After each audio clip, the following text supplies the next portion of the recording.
When my son told me I was not welcome for Christmas, I smiled, got in the car, and drove home. 2 days later, I had 38 missed calls. Before I continue this story, let me know where you are watching from in the comments below. Hit like and subscribe if you have ever had to stand up to family who underestimated your worth. My name is Stanley. I am 63 years old, a widower, and a man who finally opened his eyes to the truth about the son he raised. The evening began with the kind of biting, bitter cold that sinks deep into your joints. The streets of our suburban Illinois town were blanketed in fresh, pristine snow. Every house on the block was adorned with twinkling holiday lights glowing with the promise of family warmth and togetherness. I navigated my trusty 10-year-old sedan through the upscale neighborhood where my son Justin lived with his wife, Monica. The heater in my car barely worked, but the chill in the air was nothing compared to the warmth I felt in my heart. I had spent the last 2 weeks carefully selecting and wrapping presents for them. I was a man who believed in the magic of Christmas, especially since my beloved wife, Barbara, had passed away 5 years ago. Since losing her, Justin and Monica were my only remaining family. Or so I foolishly believed. I pulled into their driveway, the tires crunching softly against the packed snow. Right in front of me sat a brand new imported luxury SUV gleaming under the streetlights. I parked behind it, carefully gathering the tower of brightly wrapped boxes from my passenger seat. As I walked up the meticulously shoveled pathway, I noted the massive custom-made pine wreath hanging on their heavy oak front door. It must have cost at least $200. I knew exactly what Justin earned as a mid-level manager at a logistics firm, and I knew Monica ran a struggling online boutique that barely turned a profit. They could not genuinely afford this lifestyle on their own. But I never questioned it. I never judged them. Because for the last 3 years, I had been their silent safety net, ensuring they could live out their suburban dream without the crushing weight of financial reality.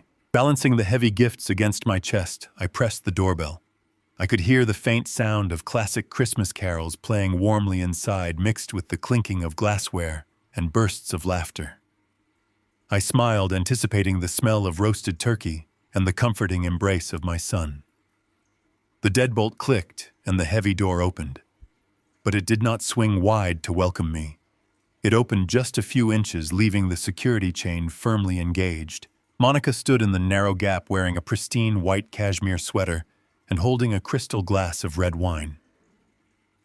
Her face, usually painted with a mask of forced politeness, was set in a hard, chilling line.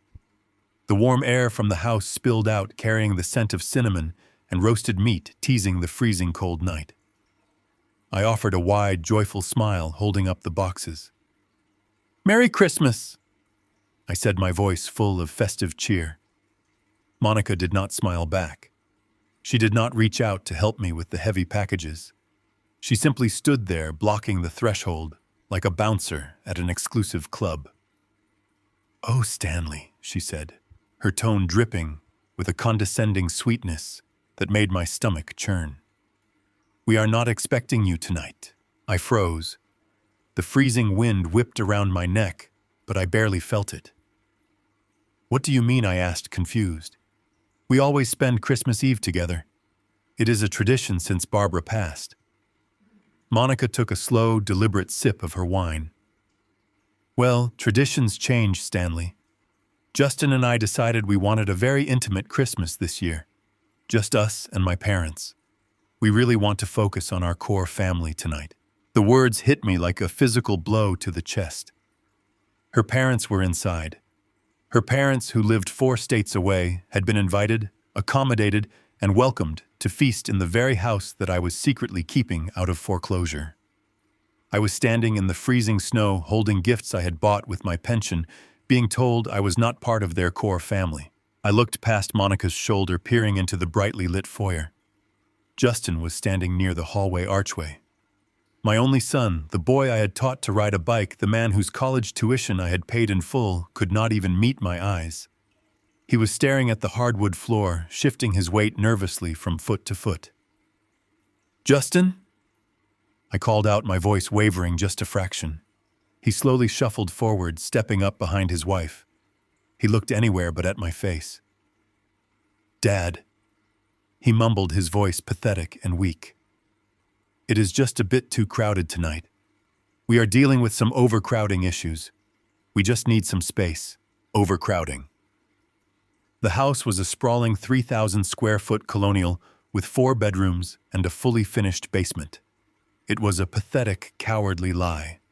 In that suspended moment, standing on the icy welcome mat, the illusion I had maintained for years violently shattered. I looked at the imported SUV in the driveway. I looked at the cashmere sweater Monica wore. I thought about the $3,200 that left my bank account on the 25th of every single month to cover the mortgage on the house I was currently being barred from entering. They did not love me. They did not respect me. To them, I was not a father or a family member. I was a silent, invisible utility provider. An ATM they expected to dispense cash while they lived out a fantasy life with the people they actually deemed worthy of their time. A lesser man might have screamed. A weaker man might have begged to come inside out of the cold, citing all the sacrifices he had made. I did neither. I did not shed a single tear. A profound, calculating calmness washed over my entire being. The grief instantly evaporated, replaced by a cold, surgical precision. I realized that arguing with them would only validate their false sense of power. I slowly lowered the stack of brightly wrapped presents, placing them deliberately on the frozen welcome mat at Monica's feet.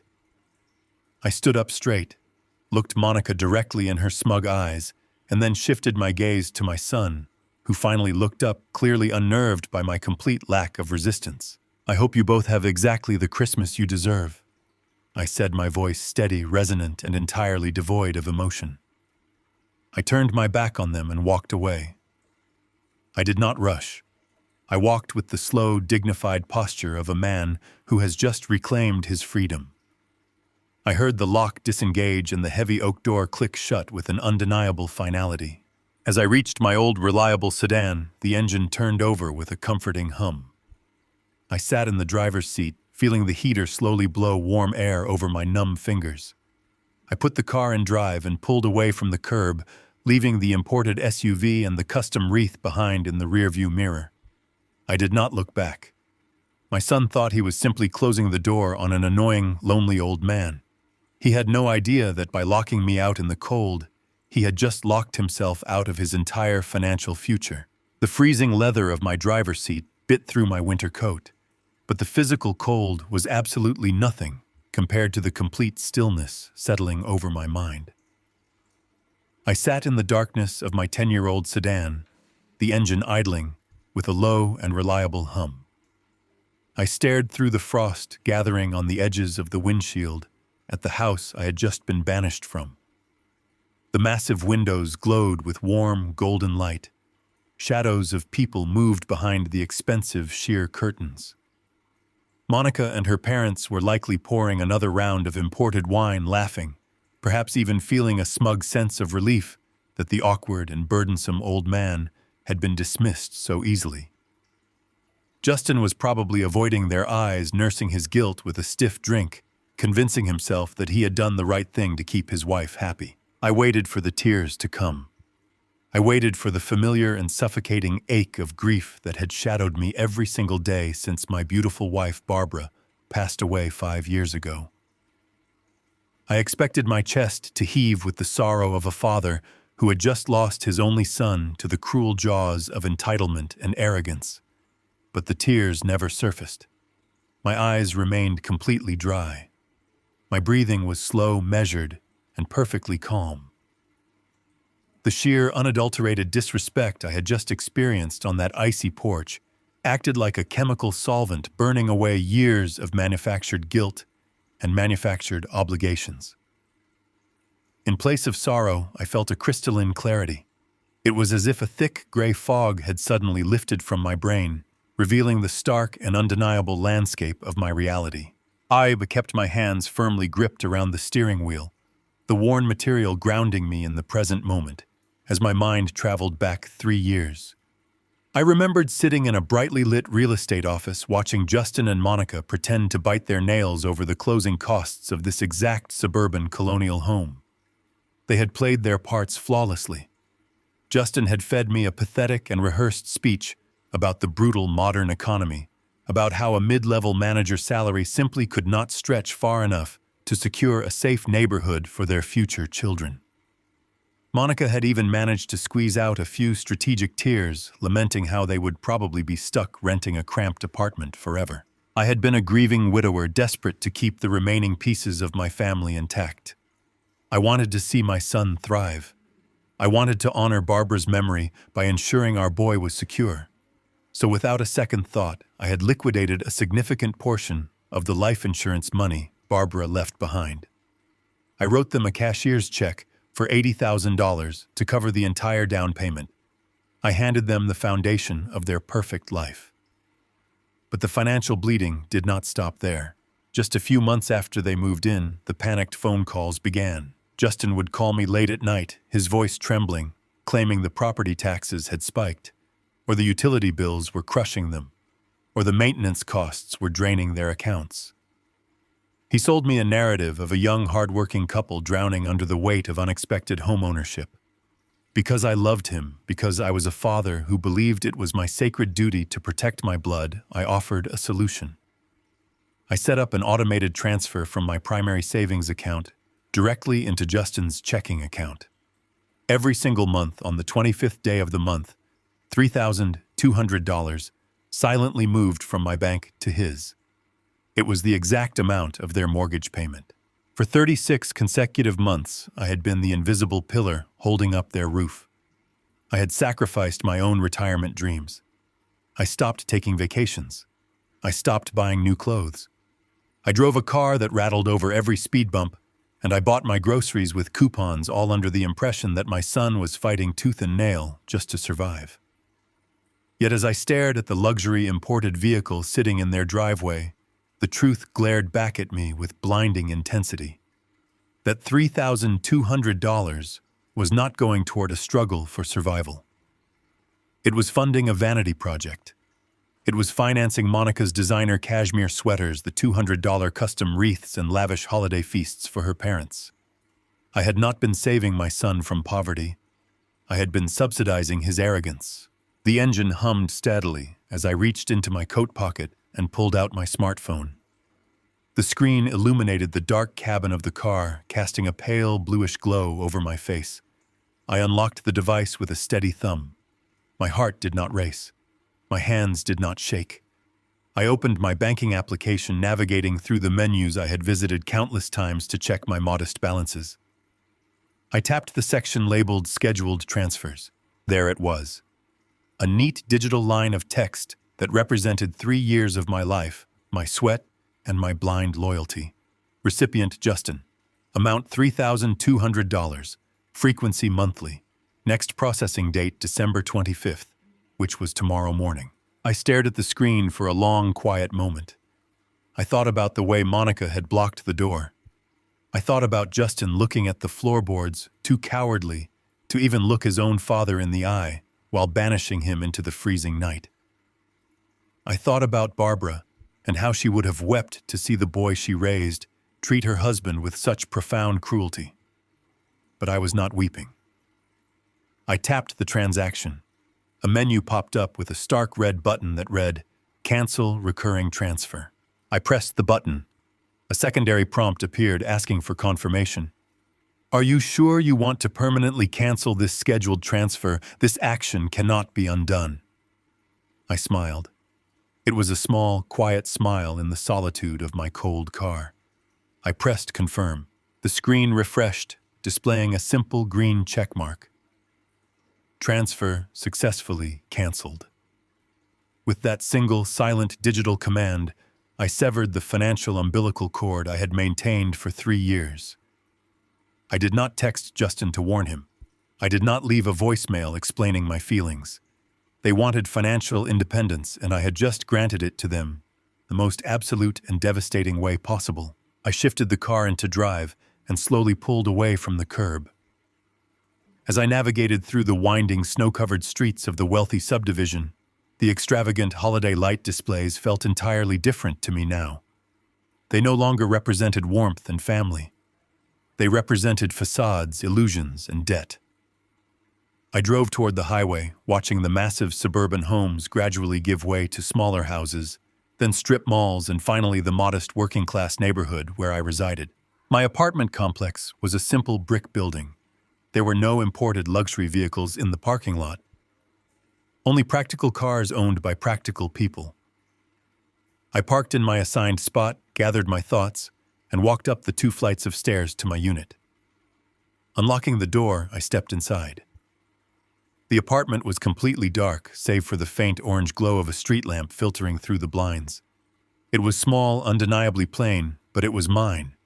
Every piece of furniture, every book on the shelf, every plate in the cupboards belonged to me. There were no lies here. There were no illusions. I walked into my small kitchen and turned on the overhead light.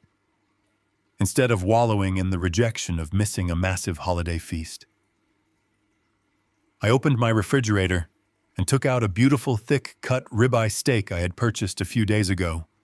I seasoned it generously with coarse salt and crushed black pepper. I placed my heavy cast-iron skillet on the stove, turning the burner to high until the metal began to smoke. When I placed the steak into the pan, the loud and aggressive sizzle filled the quiet apartment.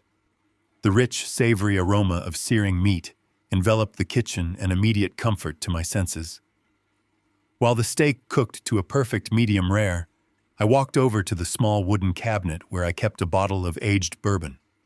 It was a bottle I had saved for a special occasion, untouched since Barbara's funeral. Tonight was undoubtedly a special occasion. Tonight was the night I reclaimed my life. I poured 2 fingers of the amber liquid into a heavy crystal glass. I carried the glass and my dinner to the small table by the window. I sat down in the quiet solitude of my home. I raised the glass to the empty room, a silent toast to Barbara, to the truth and to the beautiful, absolute freedom of letting go of toxic people. I took a slow sip of the bourbon, letting the warmth spread down my throat and settle in my chest. The steak was tender, flavorful, and incredibly satisfying. I ate my Christmas Eve dinner in total silence, watching the snow fall gently outside my window. I felt an overwhelming and profound sense of peace. There was no anxiety about tomorrow. There was no fear of loneliness. I knew exactly what was going to happen next. Tomorrow morning, the automated banking system would attempt to process a mortgage payment that Justin simply did not have the funds to cover. By the day after tomorrow, the reality of his arrogance would crash down upon him with the force of a freight train. The trap was officially set, and all I had to do was sit back, enjoy my bourbon, and wait for the inevitable explosion. The morning of December 27th arrived with a quiet stillness that I had not experienced in years. For the past 48 hours, I had kept my smartphone completely powered down, tucked away beneath a stack of old novels in the top drawer of my nightstand. Christmas had come and gone without a single interruption. There were no tense family dinners where I was treated like an afterthought, no forced smiles to mask my discomfort, and no subtle reminders from my daughter-in-law about my supposed inadequacy. Instead, I had simply enjoyed the solitude of my modest apartment. I read a good book, watched the snow fall over the quiet streets, and savored the profound peace that accompanies a clear conscience. I rose from my bed, wrapped my worn woolen robe around my shoulders, and walked into my small, practical kitchen. I prepared a pot of strong black coffee, listening to the soothing, rhythmic drip of the percolator. The world outside my window was covered in a thick layer of untouched snow, perfectly mirroring the pristine, unburdened state of my own mind. I poured the steaming dark liquid into my favorite ceramic mug, taking a moment to inhale the rich, roasted aroma. It was time. I knew a massive storm was waiting for me, locked inside the digital confines of my device, but I felt absolutely no dread. I walked back to my bedroom, opened the drawer, and pulled out the phone. I pressed and held the power button, watching the small screen illuminate the dim room. The moment the device connected to the cellular network, it practically convulsed in my hand. A relentless, violent cascade of chimes, buzzes, and alert tones shattered the peaceful morning silence. Notifications flooded the screen so rapidly that the device struggled to process them, freezing for a fraction of a second before continuing its digital onslaught. When the chaotic barrage finally settled, I stared at the display with a sense of grim, calculated satisfaction. A bright red circle hovered over my phone icon, displaying the number 38. 38 missed calls from my son, Justin. The voicemail box was completely full, the automated system sending me alerts that it could not accept any more messages. Alongside the missed calls was an equally staggering number of unread text messages, all forming a desperate, panicked timeline of his rapidly unraveling reality. I took a slow sip of my coffee, feeling the comforting warmth travel down my chest, and tapped the messaging application to read the wreckage. The texts began early on the morning of December 26th, just 24 hours after I had been exiled from their freezing porch. The first few messages were written in a tone of mild annoyance tinged with arrogant confusion. "Dad, did your bank mess up the transfer? The mortgage draft was rejected. Call me when you wake up." A few hours later, the tone shifted from confused to mildly concerned. "Dad, I am trying to reach you. The bank is hitting us with a severe overdraft fee because the transfer never cleared. Are you having account issues? Please transfer the funds manually as soon as possible." By the evening of the 26th, the messages had completely lost any pretense of familial warmth or basic respect. They became aggressive, demanding, and frantic. "Where the hell are you? You cannot just disappear like this. The mortgage company just flagged our account for insufficient funds, and the bank locked our debit cards because of the negative balance. You are ruining our credit. Call me now." The final messages, sent just hours ago in the early dawn of the 27th, were unhinged walls of text full of capitalized letters and desperate pleas demanding immediate financial rescue. He blamed me for ruining their holiday, for causing his wife stress, and for humiliating him in front of his in-laws. I set the phone down on the kitchen table and walked over to my small desk, booting up my old laptop. I logged into my personal banking portal, navigating through my own financial records.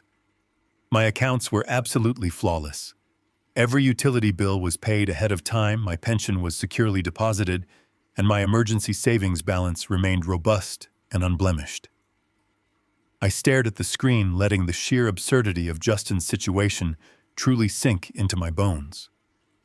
Over the past 3 years, I had handed him a massive $80,000 down payment and funneled roughly $115,000 directly into his checking account. I had lived on a strict budget, clipping coupons, delaying necessary home repairs, and driving a car with a failing transmission just to make sure I could send that $3,200 every single month. Yet a single missed transfer had instantly triggered rejected drafts, severe overdraft penalties, and locked accounts. The realization was as cold and hard as the ice outside my window. Justin and Monica had zero savings, absolutely none. They were living entirely paycheck to paycheck, balancing their extravagant lifestyle on the razor-thin edge of my monthly subsidies. The imported luxury SUV in their driveway, the expensive custom Christmas wreaths on their doors, the lavish catering they provided for Monica's parents. All of it was a pathetic illusion built on a foundation of sand. Their entire existence was funded entirely by the father they had just deemed unworthy to cross their threshold. Just as I closed my laptop, the phone on the table erupted into a frantic ringing. The harsh tone pierced the quiet apartment. The screen flashed with Justin's name marking the 39th attempt to reach me. I did not rush to pick it up. I let it ring twice, taking another measured sip of my coffee, savoring the bitter, complex flavor before reaching out and swiping the screen to accept the call. I brought the receiver to my ear and said absolutely nothing, letting the heavy silence hang in the air between us. "Dad!" Justin's voice exploded through the speaker, breathless, panicked, and vibrating with an uncontrollable, entitled rage. "Where the hell have you been? Do you have any idea what is happening right now? The bank rejected our mortgage payment.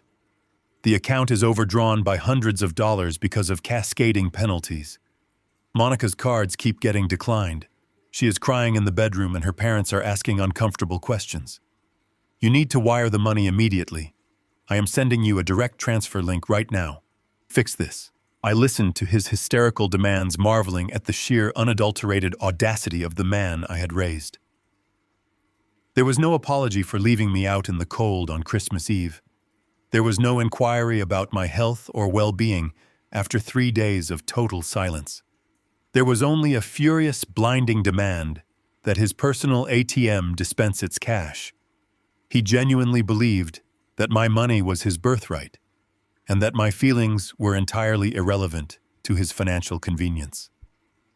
It was a staggering display of entitlement, validating every single decision I had made over the past 48 hours. He did not care about me. He only cared about the utility I provided to his carefully curated fake life. I allowed his heavy, panicked breathing to fill the silence over the line for several long seconds before I finally spoke. My voice was incredibly calm, perfectly steady, and entirely devoid of the paternal subservience he was so accustomed to hearing. I did not raise my voice, but every word was delivered with the precision of a surgeon's scalpel, cutting straight through his arrogance. You told me you needed an intimate holiday with no outside interference, Justin, I said, letting the reality of his own cruel words echo back to him through the phone line. I am simply respecting your financial independence. I did not wait for his response. I did not wait for the inevitable stammering, the pathetic excuses, or the explosion of defensive anger that I knew was coming. I pulled the phone away from my ear and tapped the red button, instantly cutting off the connection. I placed the device face down on the wooden table, turned my attention to the beautiful, bright, snowy morning outside my window, and finished my coffee in absolute unbothered peace. The trap had not only been set, it had just violently snapped shut.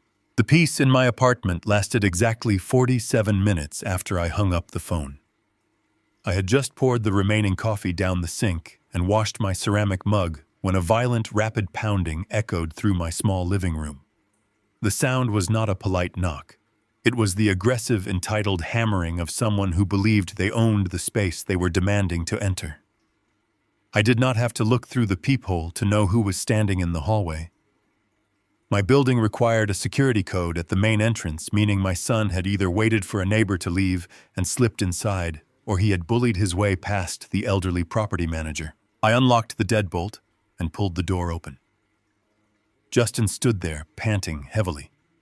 He wore a heavy tailored winter coat that likely cost more than my monthly grocery budget, and fine leather boots that were currently tracking melting dirty snow onto my clean entryway.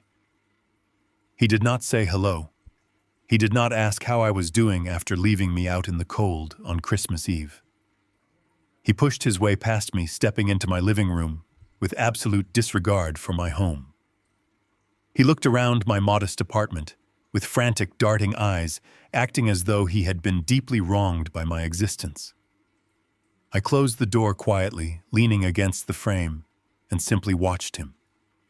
I observed him not as a loving father looking at his child, but as an auditor evaluating a severely failing asset. He spun around, pulling a sleek leather checkbook holder from his inner coat pocket and slamming it down onto my small dining table. "You need to write a check right now," he demanded, his voice cracking with panic and raw entitlement. "I need $15,000 to clear the account, cover the massive overdraft fees, and stop the bank from moving forward with their actions. Write the check, Dad, and we can forget any of this ever happened.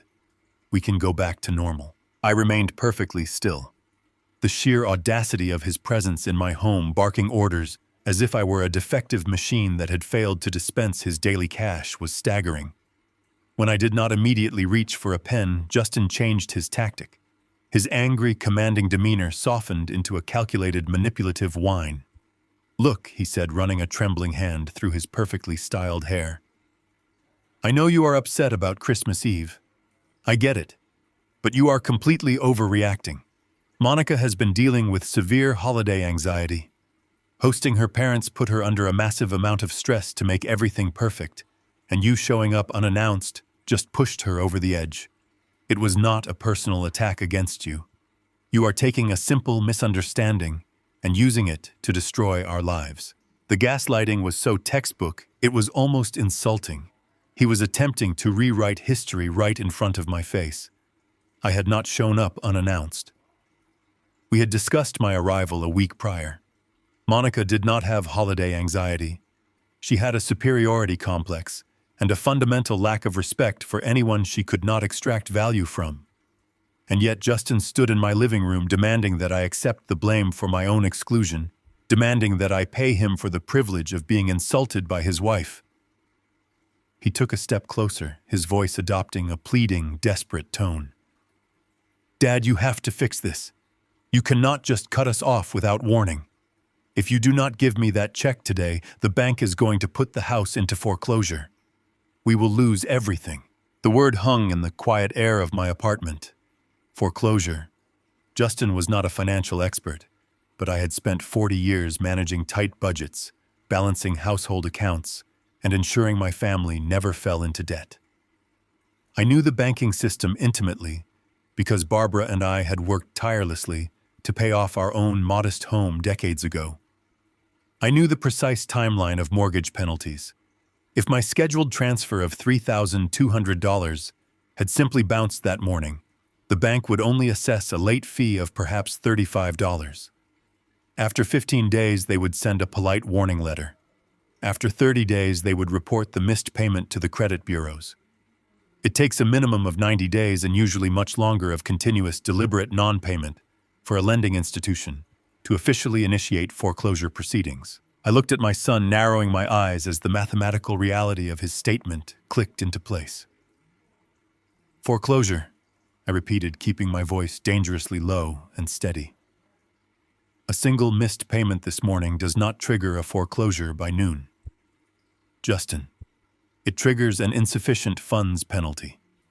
The only way a bank threatens to take your home is if you are already months behind on your obligations." Justin froze.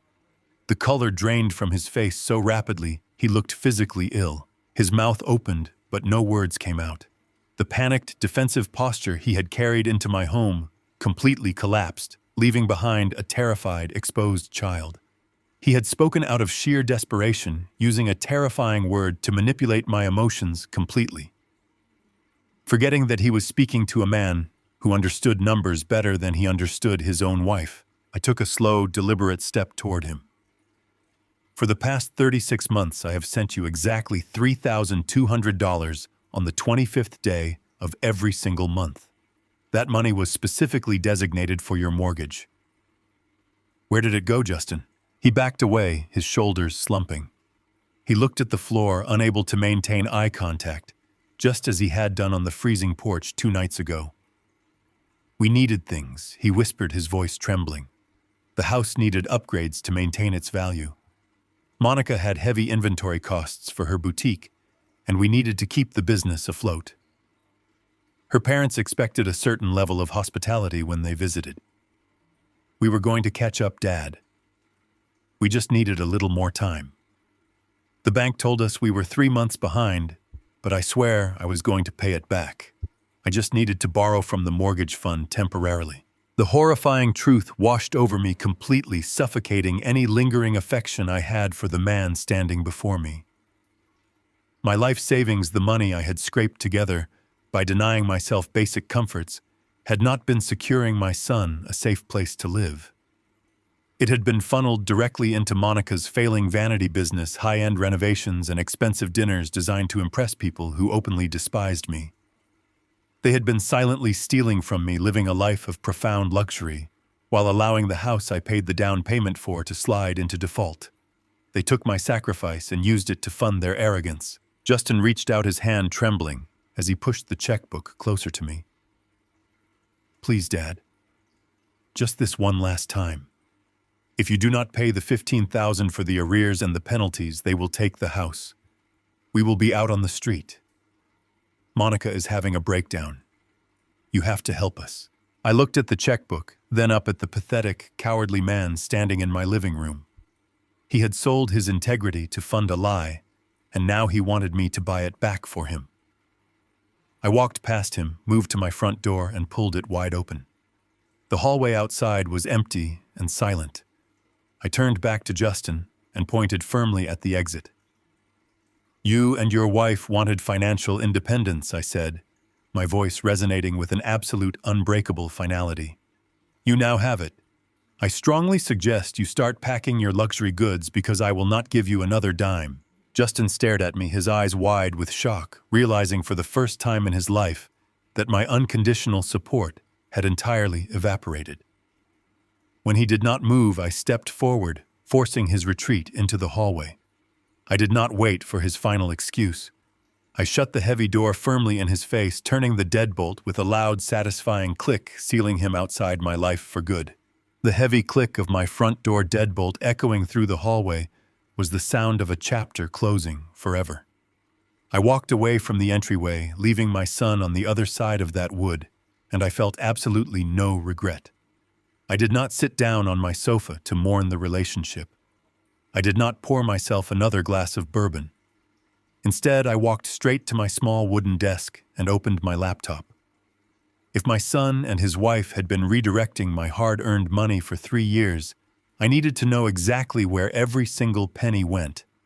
I needed a professional. I needed a surgeon who specialized in financial autopsies. The very next morning, I sat in the austere, glass-walled office of Vincent Gallagher. Vincent was not the kind of lawyer who offered warm smiles or comforting platitudes. He was a forensic accountant and attorney with a reputation for being a relentless bulldog in a tailored suit. He listened in absolute silence as I laid out the stark reality of my situation. I explained the $80,000 down payment I had gifted them. I detailed the recurring monthly transfers of $3,200 that were explicitly meant to cover their mortgage. I told him about the imported luxury vehicle in their driveway, the custom holiday decorations, and my son showing up at my apartment, demanding $15,000 to avoid foreclosure. I wanted the truth. I told him, looking him directly in the eye. I wanted to know exactly where my $115,000 went over the last 36 months. Vincent simply nodded, took my authorization forms, and promised to follow the paper trail. 3 days later, I was back in that same leather chair in Vincent's office. The sky outside his window was a bleak slate gray, perfectly matching the mood in the room. Vincent did not offer small talk. He slid a thick, heavy manila folder across the polished mahogany desk. He leaned back, steepled his fingers, and told me that tracking the missing funds had not been particularly difficult. Justin and Monica were not sophisticated criminal masterminds. They were simply arrogant, reckless, and entirely convinced that their actions would never be scrutinized. Vincent opened the folder and laid out a series of highlighted bank statements. He explained that my monthly deposits rarely stayed in Justin's primary checking account for more than 24 hours. Almost immediately after the funds cleared, they were routed directly into a separate commercial account registered exclusively under Monica's name. She had started a business, a self-proclaimed luxury lifestyle brand. It was a failing online boutique that sold overpriced, rebranded aesthetic goods to suburban housewives. The business was an absolute disaster. It generated virtually zero legitimate revenue and bled cash at an alarming rate. Monica had been using my pension and my life savings to artificially inflate the balance sheets of a vanity project designed to make her look like a successful entrepreneur on social media. But the financial hemorrhage did not stop at her failing business. Vincent turned the page, revealing credit card statements and public financial filings that painted a sickening picture of extreme, unadulterated gluttony. While I was living in my modest apartment buying generic groceries and driving a car with a failing transmission, they were actively living a life of extreme luxury. The documents showed massive charges at high-end steakhouses, expensive boutique clothing stores, and luxury resorts. The imported vehicle in their driveway was leased under a premium contract they could not afford. The most painful revelation, however, was a series of massive catering bills dated around the holidays and summer weekends. Justin and Monica had been hosting lavish, extravagant dinner parties for her parents and their wealthy social circle. They were playing royalty on my dime. They were serving prime rib and imported champagne to the very people who looked down on me, funding their entire social status with the money I had sacrificed to keep a roof over their heads. They had deliberately chosen to ignore their mortgage payments, risking the roof over their own heads just to maintain the illusion of wealth for Monica's family. The betrayal was absolute cold and entirely calculated. I sat in the quiet office absorbing the sheer magnitude of their deception. I felt a cold knot of anger tighten in my stomach, but I remained perfectly composed. I looked at Vincent expecting him to close the folder, but his expression had grown surprisingly grim. He did not look like a man who had simply uncovered a case of gross financial mismanagement. He looked like a man who was about to deliver a fatal diagnosis. "There is something else," Stanley Vincent said, his voice dropping an octave. "The unpaid mortgage and the diverted funds are actually the least of your problems right now." I frowned, confused by his statement. How could anything be worse than stealing over $100,000 and letting a home slide into foreclosure? Vincent reached into the very back of the manila folder and pulled out a single stapled legal document. He placed it squarely in front of me, tapping his index finger next to the signature line on the final page. He explained that 6 months ago, Justin and Monica had completely run out of liquid cash. My monthly subsidies were no longer enough to cover the massive debts they were accumulating. So Justin approached a secondary lending institution to take out a home equity line of credit against the house. They wanted to extract $50,000 of equity in a desperate attempt to consolidate their credit card debt and keep Monica's failing boutique afloat. But there was a massive legal hurdle standing in their way. Because I had provided the entire $80,000 down payment to secure their initial mortgage rate, my name was still legally attached to the property deed as a co-signer and primary financial guarantor. Any secondary borrowing, any line of credit drawn against the equity of that home legally required my explicit written authorization. I stared down at the document Vincent had placed before me. It was the finalized loan agreement for $50,000. At the bottom of the page, right next to the printed text of my name, was a signature in blue ink. The handwriting attempted to mimic the loops and slants of my own cursive, but it was distinctly and undeniably fake. I felt the air leave my lungs. I traced the ink with my eyes, feeling a profound sense of sickness wash over me. I remembered sitting at the kitchen table with Justin when he was just a little boy, holding his small hand in mine, patiently teaching him how to shape the letters of his own name. I had taught him how to write, and now decades later he was using a pen to actively destroy my life. "Justin forged your signature," Vincent said, the words falling like heavy stones in the silent room. "He submitted fraudulent documents to a federal lending institution. And because the loan was approved under your name, the bank currently holds you legally liable for the entire $50,000 debt. If they default on this secondary loan, which they inevitably will given their current financial trajectory, the creditors will not just come for the house. They will come for your pension, your personal savings, and every asset attached to your identity." The room seemed to spin slightly as the horrifying reality of the situation crashed over me. My son had not just lied to me. He had not just stolen my savings to fund his wife's arrogance and impress her snobbish parents. He had committed severe, premeditated federal fraud. He had tethered my name, my credit, and my legal standing to a massive fraudulent loan without a single second of hesitation. He had essentially signed a document that could leave me destitute and legally compromised in my old age. The stakes had instantly elevated far beyond a bitter family dispute over a Christmas dinner or unpaid utility bills. This was a deliberate, calculated crime. My own flesh and blood had actively chosen to jeopardize my freedom and my financial survival to cover up their reckless, insatiable greed. I slowly pushed the fraudulent loan document back across the mahogany desk. I looked away from the forged signature and met Vincent's unblinking gaze. The final lingering shreds of paternal sadness were completely gone now, completely incinerated by the sheer magnitude of their betrayal. It was replaced by a cold, hardened resolve that settled deep into my bones. The time for being a supportive, understanding father was permanently over.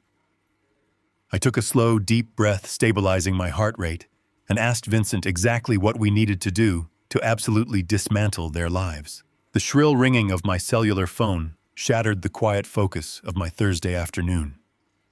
I was sitting at my small dining table, meticulously reviewing the mountain of legal and financial documents Vincent had prepared for our impending strike.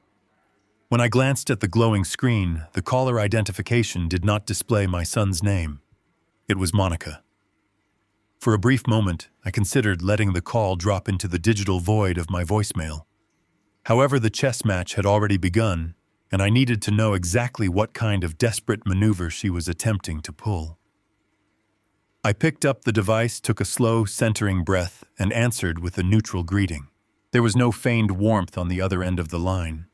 The sugary, high-pitched voice she normally used to manipulate me was completely gone. In its place was a sharp, venomous tone that radiated pure, unadulterated entitlement. She did not ask how I was doing. She did not apologize for locking a grieving widower out in the freezing snow on Christmas Eve.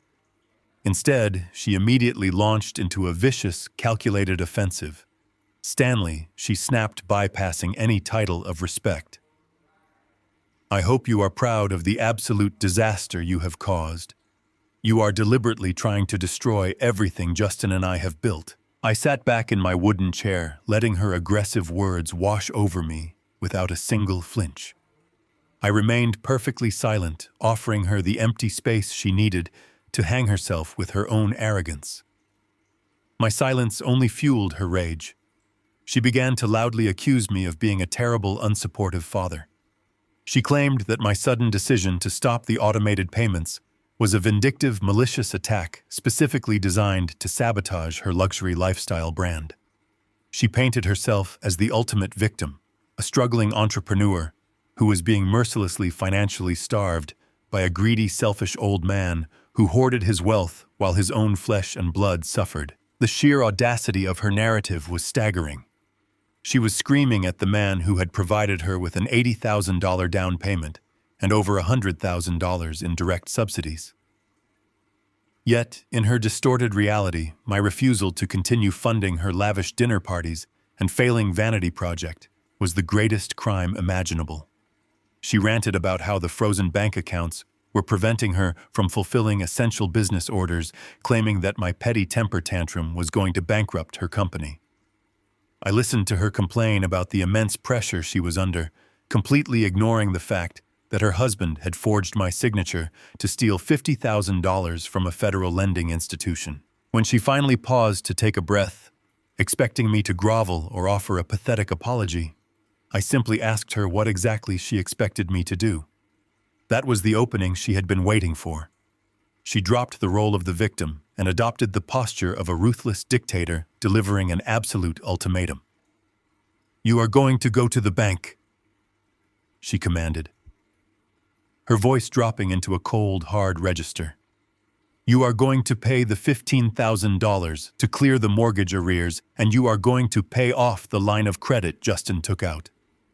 You are going to fix the financial mess you created, Stanley." I asked her what would happen if I chose not to comply with her demands. Her response was immediate, rehearsed, and dripping with profound cruelty. "If you do not clear this debt today," she hissed, "you will be permanently cut off from our lives. You will never set foot in our house again. And when Justin and I eventually have children, you will never be allowed to see your grandchildren.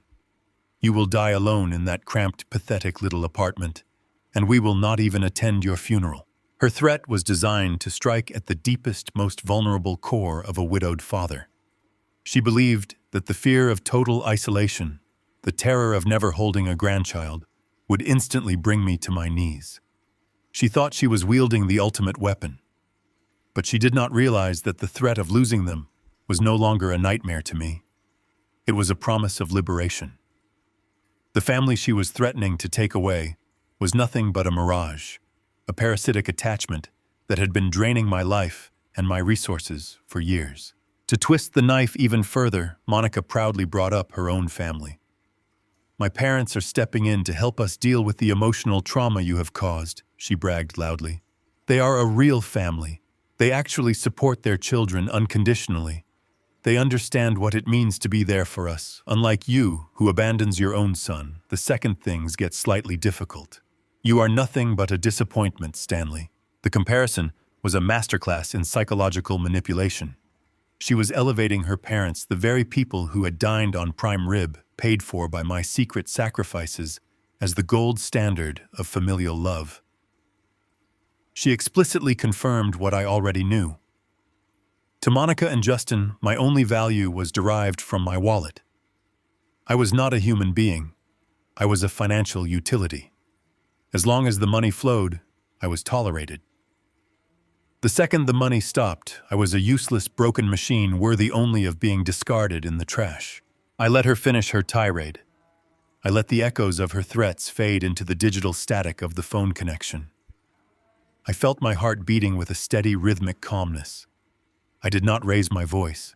I did not insult her parents, and I did not mention the forensic accounting report or the federal fraud investigation. To win a war, you must never reveal your arsenal to the enemy before the final battle. I needed them to believe they had successfully intimidated me. I needed them to walk blindly into the execution chamber. You make a very compelling argument, Monica, I said carefully, modulating my voice to sound defeated, tired, and thoroughly broken. I understand your position. I do not want to lose my son, and I certainly do not want to lose the chance to be a grandfather. You are right. This situation has gotten completely out of hand, and it needs to be resolved officially. I could hear the immediate shift in her breathing. The aggressive tension over the line dissolved, replaced by the sickening, victorious smugness of a predator who had just broken its prey. I knew you would finally see reason, she replied, her tone returning to that fake, sugary sweetness. So you will transfer the money today. I told her that a simple transfer would not be sufficient given the frozen nature of the accounts and the complexities of the secondary loan Justin had initiated. I explained that we needed to handle this with the bank manager directly to ensure all the holds were lifted and the property was secured. I suggest we meet at the bank branch downtown tomorrow morning, Friday, at exactly 9:00, I offered softly. We can sit down with the manager, sign whatever paperwork is necessary, and sort out this entire financial burden once and for all. Monica eagerly agreed. She was so blinded by her own greed and her perceived victory that she did not question my sudden compliance. She did not wonder why a man who had walked away in the freezing snow was now so willing to hand over tens of thousands of dollars. She simply heard the promise of a cleared debt and a restored luxury lifestyle. We will see you tomorrow at 9, Stanley, she said, clearly relishing her triumph. Do not be late. The line clicked dead. I lowered the phone and placed it gently on the stack of legal documents Vincent had prepared. The eviction notices, the fraud reports, the primary ownership clauses. Monica had just guaranteed her presence at the very location where her entire world was going to collapse. She had hung up the phone, deeply convinced that she had won the war, completely oblivious to the fact that I had just finalized the coordinates for her absolute and total destruction. Friday morning was going to be a revelation they would never forget.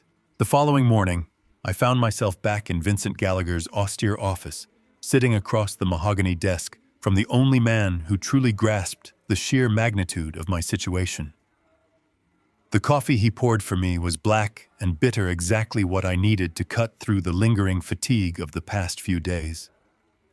I recounted the agonizing telephone conversation with Monica, detailing her ultimatum and her threat to permanently sever my access to any future grandchildren. I explained my calculated concession, agreeing to meet them at the bank on Friday morning to supposedly clear their debts. Vincent listened without interrupting, his expression unreadable behind his wire-rimmed glasses. When I finished speaking, he leaned back in his chair and steepled his fingers, a gesture I had quickly learned meant he was assembling the pieces of a much larger puzzle. He did not offer sympathy for Monica's cruel threats. He did not tell me that everything was going to be all right. He simply looked at me and stated that we had absolutely no intention of paying off a single dime of that fraudulent debt. He leaned forward, resting his elbows on the polished desk, and reminded me of the gravity of what Justin had done.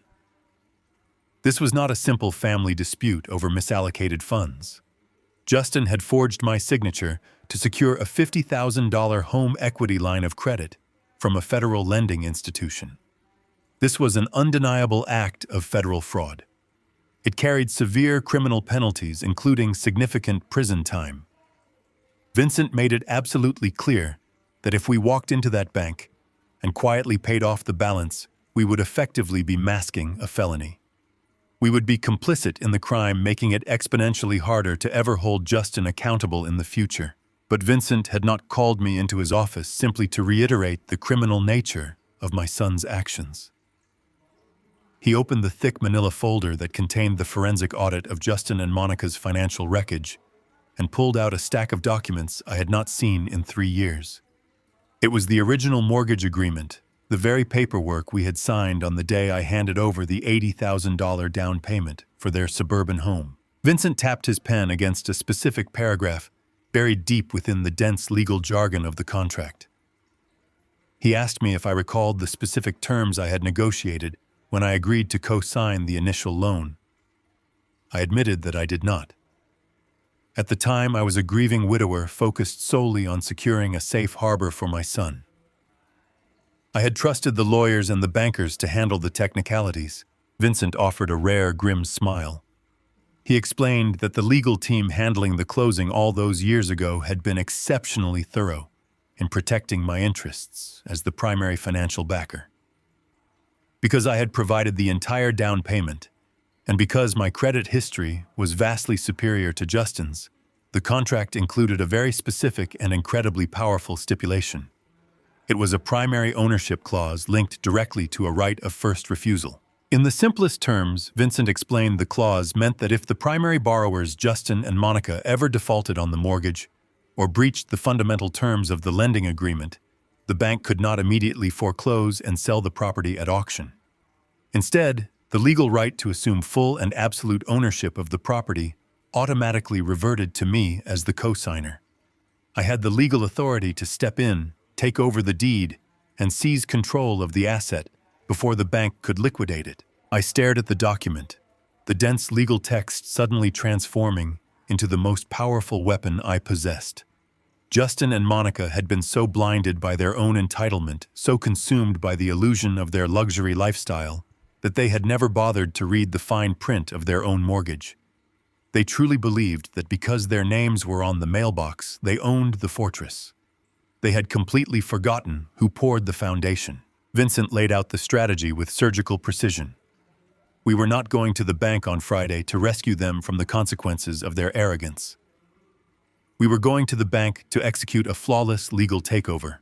Because Justin had committed federal fraud by forging the secondary loan, and because they had actively defaulted on the primary mortgage by missing 3 consecutive payments. The conditions for the primary ownership clause had been overwhelmingly met. I did not need to negotiate with my son. I did not need to tolerate Monica's threats or her emotional blackmail regarding hypothetical grandchildren. I had the absolute legal right to walk into that bank, activate the clause, and strip the deed from their hands. I could assume full ownership of the property, legally evict them from the premises, and simultaneously submit the forensic evidence of the forgery to the bank's fraud department. I could completely dismantle their entire existence with a single signature. The realization settled over me with a profound and terrifying clarity. I held the power to destroy the life of the boy I had raised. I could render him homeless, bankrupt, and facing federal criminal charges. I sat in silence, the weight of that responsibility pressing down on my shoulders. I thought about the little boy who used to hold my hand while we walked to the park. I thought about the teenager I taught to drive.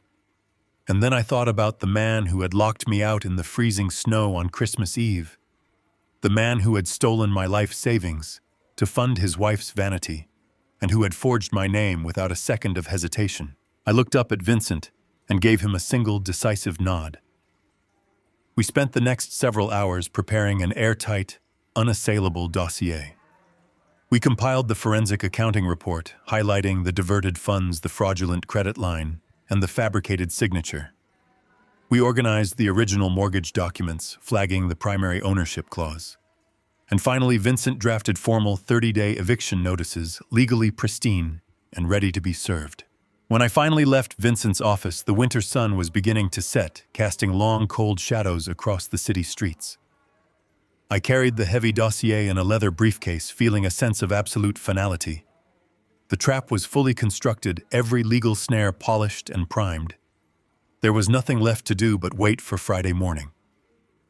I knew that when Monica and Justin walked into that bank manager's office expecting a subservient father ready to dispense cash, they would instead find a man who was ready to pull the ground entirely out from under their feet. The waiting was the hardest part, but I knew the confrontation would be a revelation they would never, ever forget. The invitation came on Thursday afternoon, wrapped in a thick layer of artificial sweetness. Monica called me, her voice dripping with an exaggerated, remorseful tone that belonged in a cheap daytime soap opera. She insisted that they wanted to treat me to a lavish dinner at the most exclusive steakhouse in the city. She claimed it was their way of apologizing for the misunderstanding over the holidays, a peace offering to set things right before our scheduled appointment with the bank manager on Friday morning. I knew exactly what this was. It was not an apology. It was a calculated theatrical performance designed to soften me up, a desperate attempt to grease the wheels of my wallet before they asked me to clear their massive financial ruin. I accepted the invitation with a mild, agreeable tone, slipping flawlessly into the role of the forgiving, naive father they desperately needed me to be. When I arrived at this restaurant that evening, the sheer opulence of the establishment was suffocating. The air was heavy with the scent of aged leather, expensive cologne, and seared prime beef. I wore my best suit, a conservative, practical garment I had purchased over a decade ago. It was clean and perfectly pressed, but it clearly lacked the modern tailored cut that signaled wealth in a place like this. The hostess guided me to a secluded, dimly lit corner booth. Justin and Monica were already seated, but they were not alone. Sitting across from them, nursing crystal glasses of premium bourbon, were Monica's parents, Gary and Patricia. The very people who had been welcomed into the warmth of the home I was paying for, while I was left standing in the freezing snow on Christmas Eve. Gary was a boisterous, red-faced man who wore his perceived wealth like a weapon, dressed in a flashy imported suit, with a gold watch resting heavily on his wrist. Patricia sat beside him, draped in silk, radiating the kind of effortless arrogance that only comes from a lifetime of believing you are inherently better than everyone else in the room. As I approached the table, the conversation briefly paused. Justin stood up, offering a rigid, deeply uncomfortable handshake, while Monica produced a beaming, perfectly practiced smile that did not quite reach her cold eyes. Gary and Patricia offered polite but dismissive nods, looking me up and down with barely concealed pity. To them, I was just the quaint blue-collar father-in-law, a man who drove a rattling sedan and wore an outdated suit. Throughout the first 2 courses of the meal, the dynamic at the table was a masterclass in psychological manipulation and subtle degradation. Gary monopolized the conversation, boasting loudly about his recent golf trips, his booming investment portfolios, and the luxury cruise he and Patricia were planning for the spring. He made a point of asking me probing, condescending questions about my modest retirement, offering unsolicited advice on how I should have invested my pension more aggressively. Patricia chimed in, continuously steering the conversation toward Monica. She loudly praised her daughter, boasting to the entire dining room about Monica's supposedly thriving luxury lifestyle brand. She painted a picture of a brilliant, successful entrepreneur who was taking the digital world by storm. I sat there chewing my steak in measured silence, absorbing every single lie with a calm, internal detachment. I knew the absolute truth. I knew that Monica's business was a catastrophic failure, a vanity project drowning in debt and propped up entirely by my stolen life savings. I knew that the expensive dinner we were currently eating was likely being charged to a credit card that was teetering on the absolute brink of default. Yet I smiled. I nodded along, playing the part of the simple, impressed old man, allowing them to inflate their egos to the absolute bursting point. Justin spent the entire meal shifting nervously in his seat, his eyes darting frantically between me and his wealthy in-laws. He was sweating through his expensive shirt, terrified that the illusion he had built was going to shatter at any given second. As the waiter cleared our plates and offered the dessert menu, the true purpose of this extravagant dinner finally revealed itself. Justin cleared his throat, leaning across the white linen tablecloth. He adopted a casual, breezy tone, but the subtle tremor in his hands completely betrayed his panic.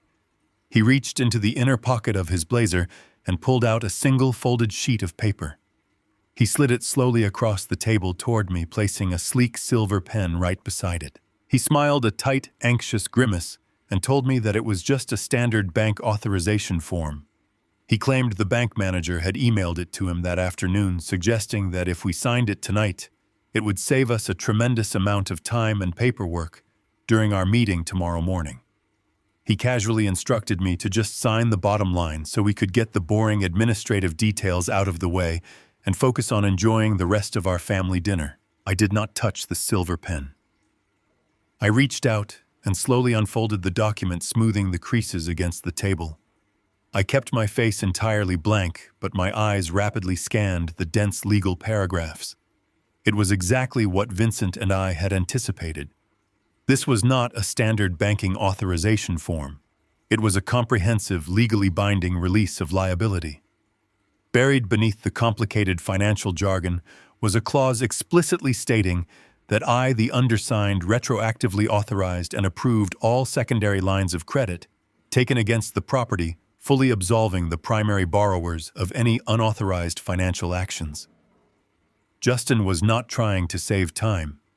He was desperately trying to trick me into signing away his federal fraud, legally erasing the forged signature that could send him to prison, all before we ever stepped foot inside the bank. The sheer cowardice of his maneuver was astounding. He had deliberately orchestrated this ambush in front of Monica's wealthy parents, banking on the psychological pressure of the social setting. He calculated that I would be too intimidated, too embarrassed, or simply too eager to please my affluent in-laws to actually read the fine print. He expected the quiet, agreeable old man to just sign the paper to avoid making a scene at a high-end restaurant. I looked up from the document, meeting Justin's terrified, desperate gaze. Monica was holding her breath, her manicured nails digging into the edge of the tablecloth.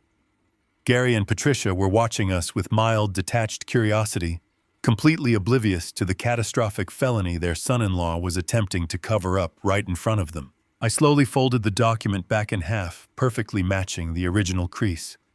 I did not raise my voice. I did not throw the paper back in his face. Instead, I patted the front pockets of my outdated suit jacket, letting a look of mild, helpless confusion wash over my features.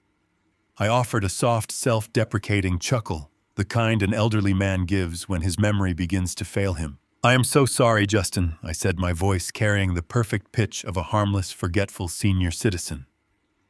I seemed to have left my reading glasses in the glove compartment of my car.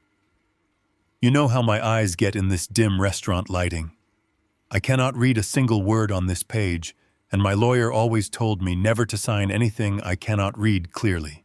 Before Justin could protest, I smoothly slid the folded release of liability into the inner pocket of my suit jacket, patting it securely against my chest. "I will just hold on to this for tonight," I added cheerfully. "I will look it over first thing in the morning when the sun is up, and we can sign it together right there in the bank manager's office. It will not cause any delay at all, I promise." The color instantly drained from Justin's face, leaving him a sickening shade of pale gray. His jaw dropped slightly, and a raw, visceral panic flashed across his eyes. The trap he had so carefully laid had just violently backfired, and the incriminating evidence of his cover-up was now resting securely in my breast pocket. He opened his mouth to argue, leaning forward to demand the paper back, but he was completely paralyzed by his own setup. He could not force the issue. He could not snatch the document out of my hands, and he certainly could not explain why a simple bank form was so urgently critical without exposing his massive fraudulent crimes to Gary and Patricia, who were sitting just 3 feet away, watching his every move. Monica's forced smile completely collapsed, her eyes widening in sheer terror as she realized they had lost control of the narrative. I picked up my water glass, took a slow, refreshing sip, and turned my attention back to Gary, politely asking him to tell me more about his upcoming luxury cruise. I sat in absolute unbothered peace for the remainder of the evening, enjoying the rich dessert, while my son and his wife sat in agonizing, suffocating silence, knowing their execution was scheduled for 9 o'clock the next morning. The heavy glass doors of the downtown financial center parted with a soft, mechanical hum. A wall of heated air washed over my face. It was a sharp and welcome contrast to the bitter winter chill that gripped the city streets outside. I stepped onto the polished marble floor. My footsteps echoed with a steady and measured rhythm. I was not the terrified and compliant father my son expected to meet this morning. I walked with a renewed sense of purpose. Beside me walked Vincent. He wore a crisp charcoal suit and carried a heavy leather briefcase containing our meticulously assembled legal arsenal. We ignored the long lines at the teller windows and walked directly toward the glass-enclosed office of the branch manager. Through the transparent walls, I could clearly see Justin and Monica. They were already seated in the plush leather chairs across from the manager. They looked entirely too comfortable. Monica was casually sipping from a complimentary coffee cup. Her expensive designer handbag rested proudly on the edge of the mahogany desk. Justin sat with his legs crossed confidently. He checked his expensive watch with an air of impatient authority. They truly believed they had won this war. They believed I was simply running a few minutes late to deposit $15,000 into their account and quietly sign away my legal rights. I pushed the glass door open and stepped into the quiet office. The bank manager stood up and offered a polite greeting. His name was Mr. Harrison. Before he could even extend his hand to shake mine, Justin practically leaped out of his leather chair. His impatience was radiating off his body like physical heat. He did not say good morning to me. He did not ask how I was doing. He immediately thrust his hand forward. He expected me to blindly hand over the liability release document he had ambushed me with at the steakhouse the night before. "Did you bring the signed paper?" he demanded.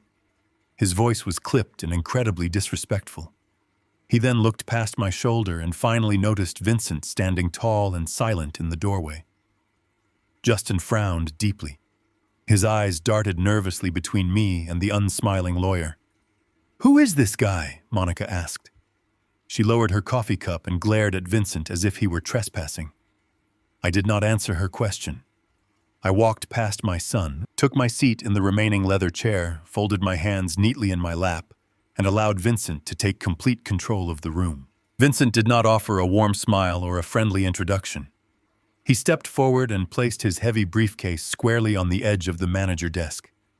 The metallic snap of the brass latches opening echoed loudly in the tense silence of the office. "I am Vincent Gallagher," he stated. His voice commanded absolute authority and left no room for interruption. "I am acting as the primary legal counsel and forensic accountant for Stanley. We are not here to deposit any funds into the accounts held by Justin or Monica. We are here to report a severe discrepancy regarding the lending profile attached to this residential property." Justin went completely pale. The arrogant and entitled posture he had held just moments before vanished entirely. He stammered. He looked at the bank manager and tried to force a pathetic and nervous laugh. He told Mr. Harrison that this was just a silly family misunderstanding and that a lawyer was completely unnecessary. He turned to me and begged me to just hand over the signed papers so we could finish the transaction and go home. I looked at my son and felt absolutely nothing. The well of parental sympathy I had drawn from for decades was completely bone dry. I did not reach into my jacket pocket. I did not offer him the lifeline he was so desperately begging for. Instead, Vincent pulled a thick and heavily bound dossier from his briefcase. He placed it directly in the center of the mahogany desk. The document landed with a heavy and final thud. Mr. Harrison looked at the thick file and then back up at Vincent. The polite customer service smile faded from the manager face, quickly replaced by a look of very serious corporate concern. Vincent opened the file and began to outline the exact nature of our visit. He did not raise his voice. He spoke with the clinical precision of a surgeon. Every word he delivered was a devastating blow to the illusion my son had built. Vincent explained that over the past 36 months, $115,000 of my personal savings had been diverted from the primary mortgage. He provided bank routing numbers proving the money had been funneled into a failing commercial account, owned entirely by Monica. Monica gasped loudly. She tried to interrupt the meeting loudly, claiming it was her business account and that she had done nothing wrong. Vincent silenced her with a single and chillingly sharp look. The diverted funds are a civil matter between my client and his son, Vincent continued. He turned his attention fully to the bank manager. However, the secondary line of credit approved by this institution 6 months ago is a federal issue. Vincent flipped to a brightly marked page in the dossier. He turned the document around so it faced the manager directly. It was a flawless copy of the $50,000 home equity loan. This was the exact loan my son had taken out to cover their massive credit card debts and fund their luxury lifestyle.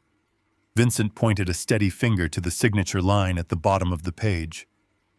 My client is the primary financial guarantor on the original mortgage, Vincent explained. Any secondary borrowing against the equity of that home requires his explicit and verified written consent. My client did not sign this document. My client was entirely unaware that this massive line of credit even existed until 3 days ago. The signature on this federal loan agreement is a complete forgery. The silence in the office became thick and suffocating. Mr. Harrison stared intently at the document. He pulled his reading glasses from his shirt pocket and leaned incredibly close to the paper. He compared the forged signature to a verified copy of my driver license that Vincent had conveniently provided on the very next page. The discrepancy was undeniable. The loops and angles of the blue ink were completely wrong. Justin slumped back into his leather chair. All the blood rushed out of his face. He looked like a man who had just been handed a terminal diagnosis. He tried to speak, but his voice was nothing more than a pathetic and dry rasp. He looked at me. His eyes were wide with absolute and unadulterated terror. He finally realized why I had pretended to forget my reading glasses at the restaurant. He realized that the document he had tried to force me to sign was the only thing that could have saved him from this exact moment. I had outsmarted him at his own game. Monica began to panic. Her poised and wealthy facade shattered into a million pieces. She looked at her husband and loudly demanded that he explain what was happening. Justin could not even look at her. He just stared blankly at the mahogany desk. His hands were shaking violently in his lap. Mr. Harrison took a slow and deep breath. He removed his reading glasses and folded them neatly. His demeanor shifted entirely. He was no longer a friendly neighborhood banker. He was a strict corporate official protecting his institution from massive financial liability. This is an incredibly serious allegation, the manager said. His voice was entirely devoid of any warmth. Forging a signature on a loan application is bank fraud. It is a severe federal crime. I am legally obligated to report this to our internal fraud department immediately. Justin started to cry. Real and panicked tears streamed down his face right there in the middle of the bank office. The arrogant man who had locked me out in the freezing snow was now weeping like a terrified child. He begged the manager to wait. He promised he would find a way to pay all the money back with interest. He pleaded with me to tell the manager it was just a misunderstanding. I remained perfectly silent. I sat in my chair and watched my son face the crushing weight of his own arrogance. He had stolen from me. He had lied to me. He had treated me like garbage. Now the consequences of his actions were finally catching up to him, and there was nowhere left to hide. Mr. Harrison picked up his heavy desk phone. I am sorry, but this is entirely out of my hands now, he stated firmly. As of this exact moment, I am placing an immediate administrative freeze on all accounts associated with this property and with both of your names. No funds can be withdrawn. No transfers can be made. The fraud department will be initiating a full and thorough investigation, and they will absolutely be contacting law enforcement. Monica shrieked. She jumped out of her chair and started screaming that she had vendors to pay and important orders to fulfill for her business. The manager ignored her outburst entirely. He informed them that the meeting was officially over and asked them to leave his office immediately. Justin could barely stand. He stumbled toward the glass door. He was a broken and ruined man. He had walked into the bank expecting a financial rescue, but instead, he had walked directly into his own execution. The trap had closed perfectly, and the devastation was absolute. The bank manager gathered his thick folders and prepared to escort my son and his wife out of the glass-enclosed office. Justin was trembling so violently that his knees audibly knocked against the heavy mahogany desk. Monica sat frozen in her plush leather chair, staring at the floor, with her mouth hanging slightly open in pure shock. They truly believed the frozen bank accounts and the impending federal fraud investigation were the absolute worst consequences they would face this morning. They were entirely mistaken. Vincent did not begin to pack his heavy leather briefcase. Instead, he reached into the very back of the manila folder and extracted one final pristine document. He placed it squarely on the desk right next to the forged loan application. He politely asked the bank manager for just one more moment of his time. Vincent explained that the federal fraud was only the first half of our business at the financial center today.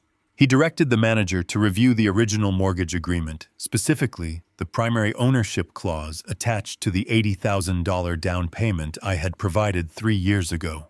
Vincent calmly and methodically stated that because Justin and Monica had deliberately defaulted on 3 consecutive mortgage payments and fundamentally breached the lending agreement through their fraudulent secondary borrowing, my legal right of first refusal was immediately activated.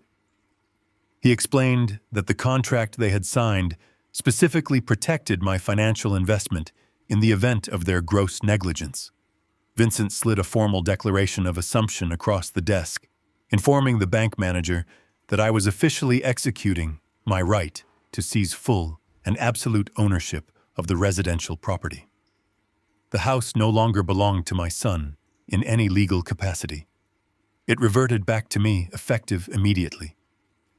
The manager reviewed the paperwork, adjusted his glasses, and gave a slow, solemn nod of agreement, confirming that my legal claim was completely unassailable. The absolute silence in the office was violently shattered by a sound that barely resembled a human voice.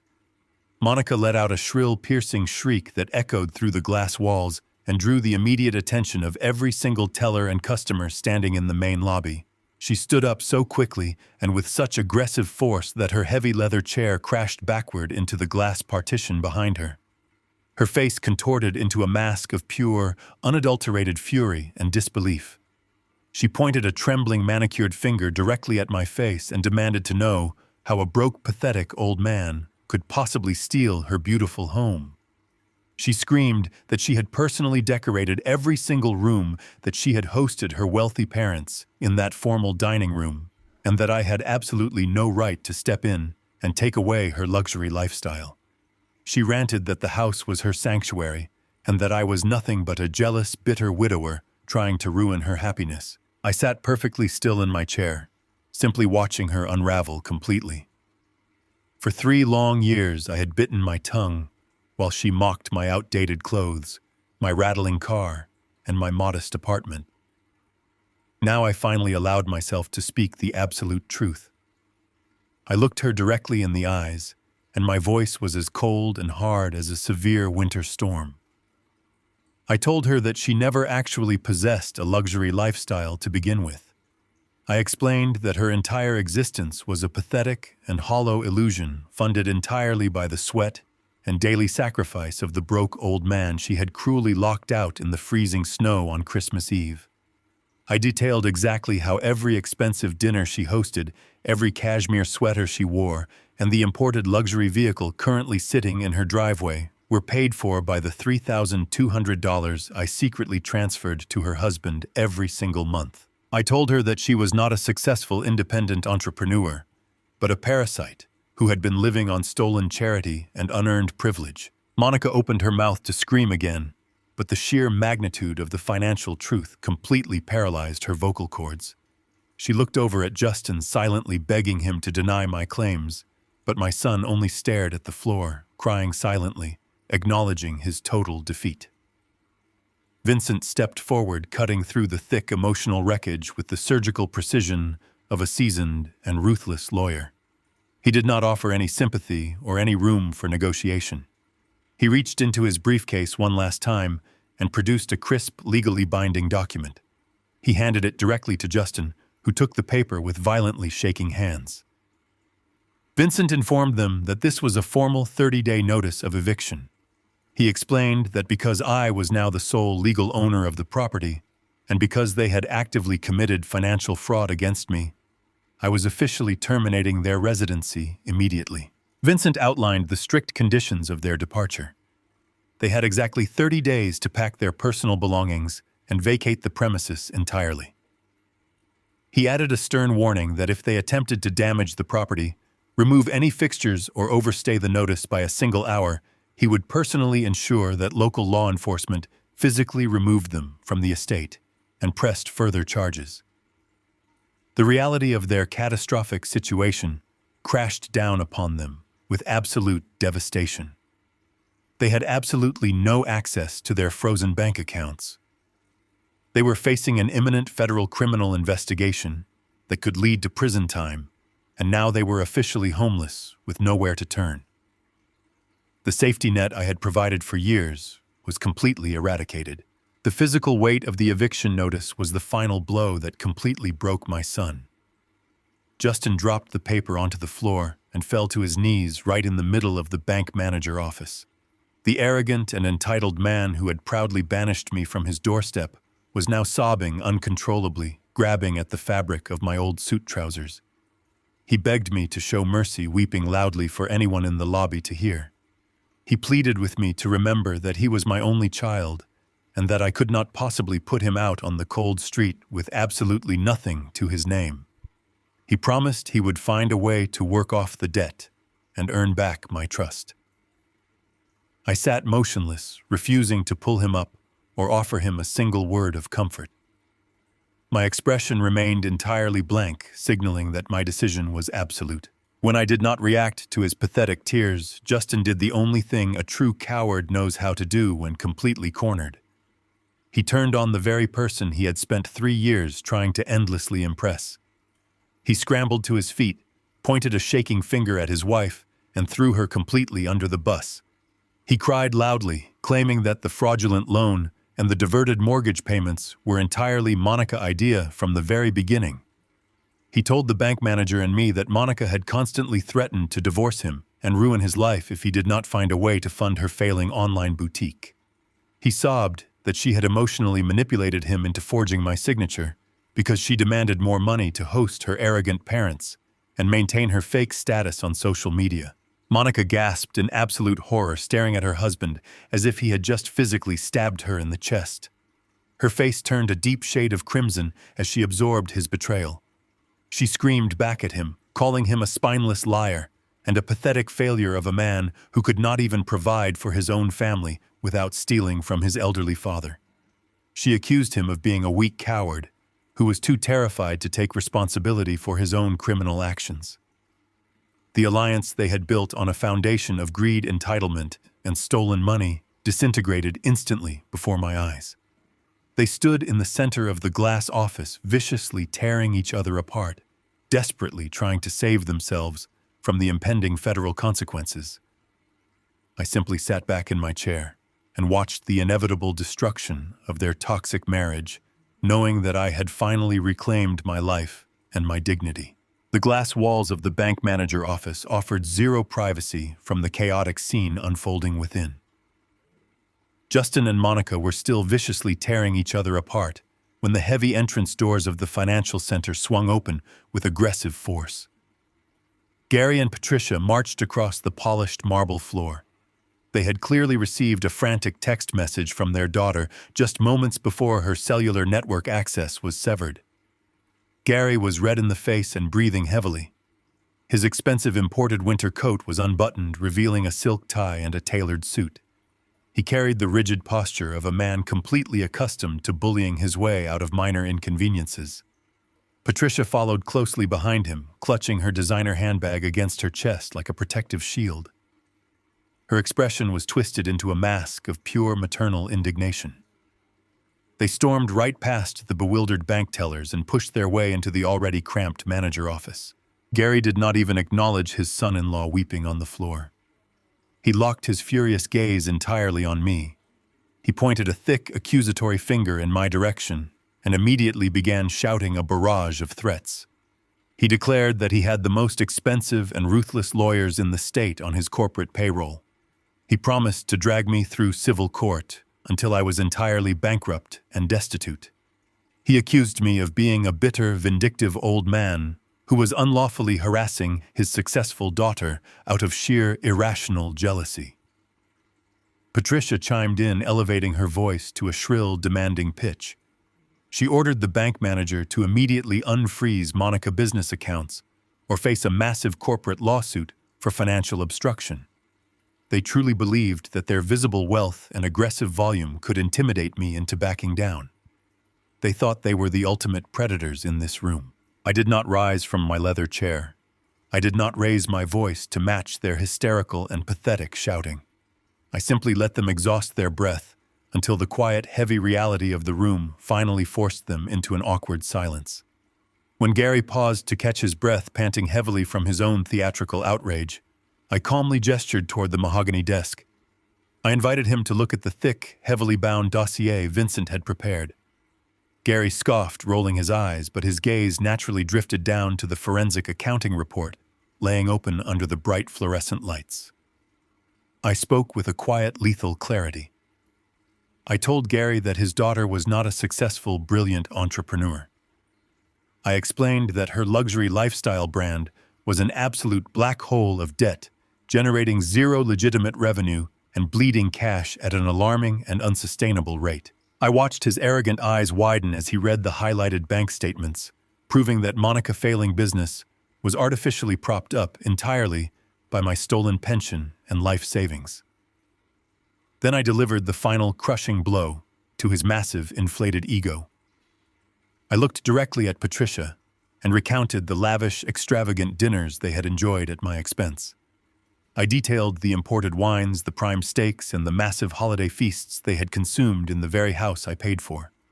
I told them that while they were looking down their noses at my worn suit and my 10-year-old sedan, they were literally dining on the desperate charity of a grieving widower. I explained that their precious daughter had stolen from a senior citizen just to maintain the pathetic illusion that she belonged in their wealthy elite social circle. The transformation in Gary and Patricia was instantaneous and completely devastating. The arrogant, untouchable facade they had marched in with shattered into a million jagged pieces right there in the bank. Gary picked up the forged federal loan document with trembling hands. His eyes rapidly scanned the fabricated signature and the $50,000 outstanding balance. The realization of the sheer magnitude of the crime hit him with the force of a physical blow to the chest. This was not a minor family dispute over a delayed rent payment or a simple misunderstanding. This was a severe federal felony. His daughter had not only lied about her professional success, she was actively implicated in stealing tens of thousands of dollars from a federal lending institution. Patricia covered her mouth with her trembling hand, her face draining of all color until she looked entirely ghost-like. The embarrassment of knowing she had boasted to her high society friends about a daughter who was actually a desperate, indebted thief was visibly suffocating her. They had spent their entire lives meticulously cultivating an image of superiority and flawless financial success. Now they were standing in a public bank manager office, intimately tied to a colossal financial fraud that would undoubtedly become public knowledge and ruin their social standing. The humiliation was absolute and entirely inescapable. Monica reached out toward her mother, crying hysterically, begging for them to hire those expensive corporate lawyers they had just bragged about. She pleaded with Gary to just write a simple check to clear the $50,000 fraudulent loan and the $15,000 mortgage arrears. She promised desperately that she would pay them back every single penny once her online boutique finally took off and became profitable. Gary slowly lowered the fraudulent document back onto the polished desk. He looked at his weeping daughter, but there was absolutely no parental warmth in his eyes. There was only pure, unadulterated disgust and profound shame. He took a deliberate step backward, physically distancing himself from the toxic and criminal wreckage of her life. He coldly informed Monica that he would not spend a single dime of his hard-earned wealth to bail out a federal criminal. He stated in a voice devoid of any emotion that his expensive lawyers were retained to protect his own corporate assets and pristine reputation, not to cover up the reckless, pathetic mistakes of an adult who refused to live within her financial means. Patricia turned her back completely, refusing to even look at the weeping daughter she had so proudly bragged about at the steakhouse just the night before. Their love, it turned out, was entirely conditional. It was contingent solely on Monica reflecting well upon them, and on her maintaining the flawless illusion of prestige and superiority. The exact moment she became a liability, a source of public shame and criminal association, they severed the emotional cord without a single second of hesitation or regret. They did not offer a single word of comfort. They did not leave any room for negotiation. Gary and Patricia simply turned around and walked out of the glass-enclosed office, leaving Monica sobbing uncontrollably on the carpeted floor. The sound of the heavy bank doors closing behind her parents sealed the absolute and terrifying isolation of my son and his wife. The grand, wealthy rescue they had banked on had completely evaporated into thin air, leaving them completely defenseless. Justin and Monica were left sitting in the absolute ruins of their own arrogance and endless greed. They had absolutely no money left to their names. Every single bank account tied to their identities remained firmly frozen under the strict administrative hold of the Federal Fraud Department. The luxury imported vehicle they could not afford was destined for immediate repossession by the end of the week. They had exactly 30 days to pack whatever meager belongings they actually owned outright and vacate the beautiful suburban colonial home they had so proudly claimed as their untouchable fortress. There would be no more lavish holiday parties, no more custom pine wreaths, and no more imported cashmere sweaters. They had traded genuine, unconditional family support for a fragile illusion of wealth, and now they had absolutely nothing left to show for it but impending criminal charges and absolute poverty. I stood up from my leather chair, buttoned my outdated suit jacket, and walked out of the office with Vincent. I did not look back at the two strangers weeping on the floor. The surgical extraction was complete, and the 30-day countdown to their total eviction had officially begun. 2 weeks had passed since the absolute collapse of my son and his wife in the bank manager office. 14 days of utter silence on my end, while the legal machinery I set in motion chewed through the remaining illusions of their luxury lifestyle. Vincent and I arrived at the suburban colonial house on a dreary Thursday afternoon to conduct a formal property inspection. The weather was a bleak, relentless gray that perfectly matched the miserable atmosphere radiating from the property. The massive custom pine wreath that had once hung so proudly on the heavy oak door was gone, leaving behind only a faint scratch on the polished wood. The imported luxury vehicle that had taunted me on Christmas Eve was noticeably absent from the driveway. Vincent confirmed that the leasing company had repossessed it just 3 days prior, leaving a large, empty stain of melting, dirty snow where their ultimate status symbol used to sit. In its place was a battered, rented moving truck with faded yellow lettering parked haphazardly across the curb. The front door of the house was propped wide open, letting the freezing winter air rush into the foyer. I stepped onto the very same icy welcome mat where I had abandoned my Christmas presents weeks ago. But this time I was not a banished guest. I was the absolute legal owner walking into my own fortress. We crossed the threshold and immediately stepped into a chaotic war zone of cardboard boxes and packing tape. The house that Monica had so meticulously decorated to impress her wealthy parents was now stripped bare and reduced to a pathetic collection of scattered possessions. From the upstairs hallway, I could hear the shrill, unmistakable sound of Monica screaming at the top of her lungs. Her voice echoed down the wooden staircase, completely stripped of its usual polished elegance. She was viciously berating Justin for breaking a fragile vase, cursing him for ruining her life and destroying her flawless reputation. She screamed that she would never forgive him for dragging her into federal criminal charges and forcing her to pack her own bags like a common laborer. Justin did not yell back. He trudged down the stairs carrying a heavy taped box, his shoulders slumped and his face pale with exhaustion. He looked incredibly small. His expensive designer clothes were stained with dust and sweat, and the arrogant swagger he once paraded around in was completely gone. He paused at the bottom of the stairs when he saw Vincent and me standing in the foyer.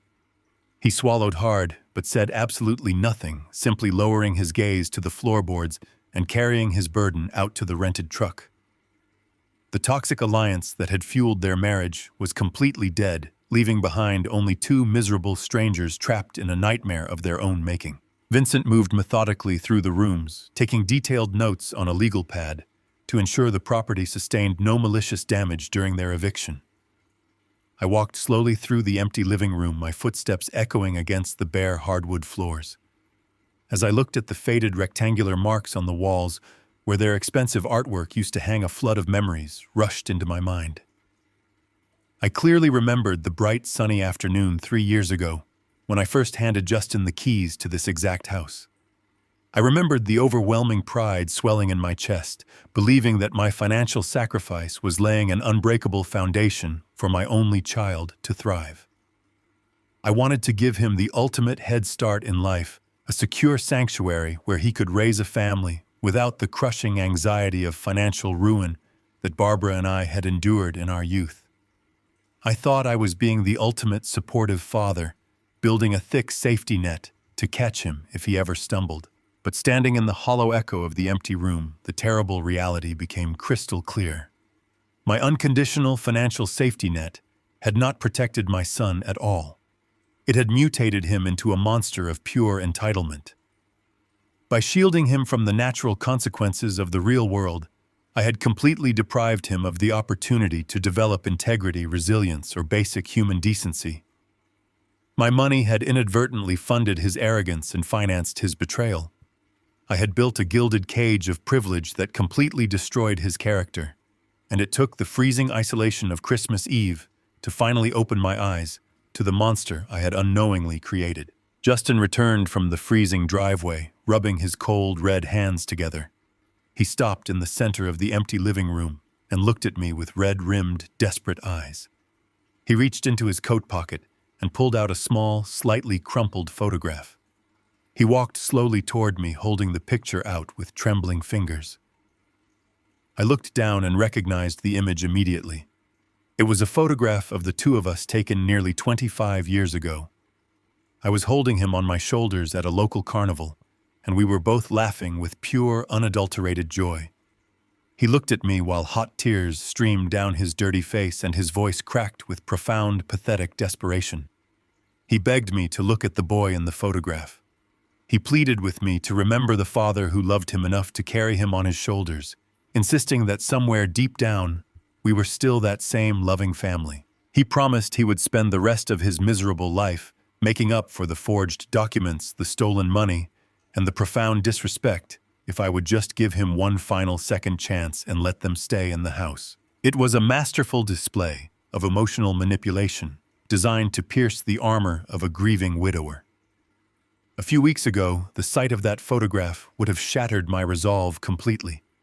I would have folded my arms around him, paid the staggering debts, and allowed the parasitic cycle to continue indefinitely.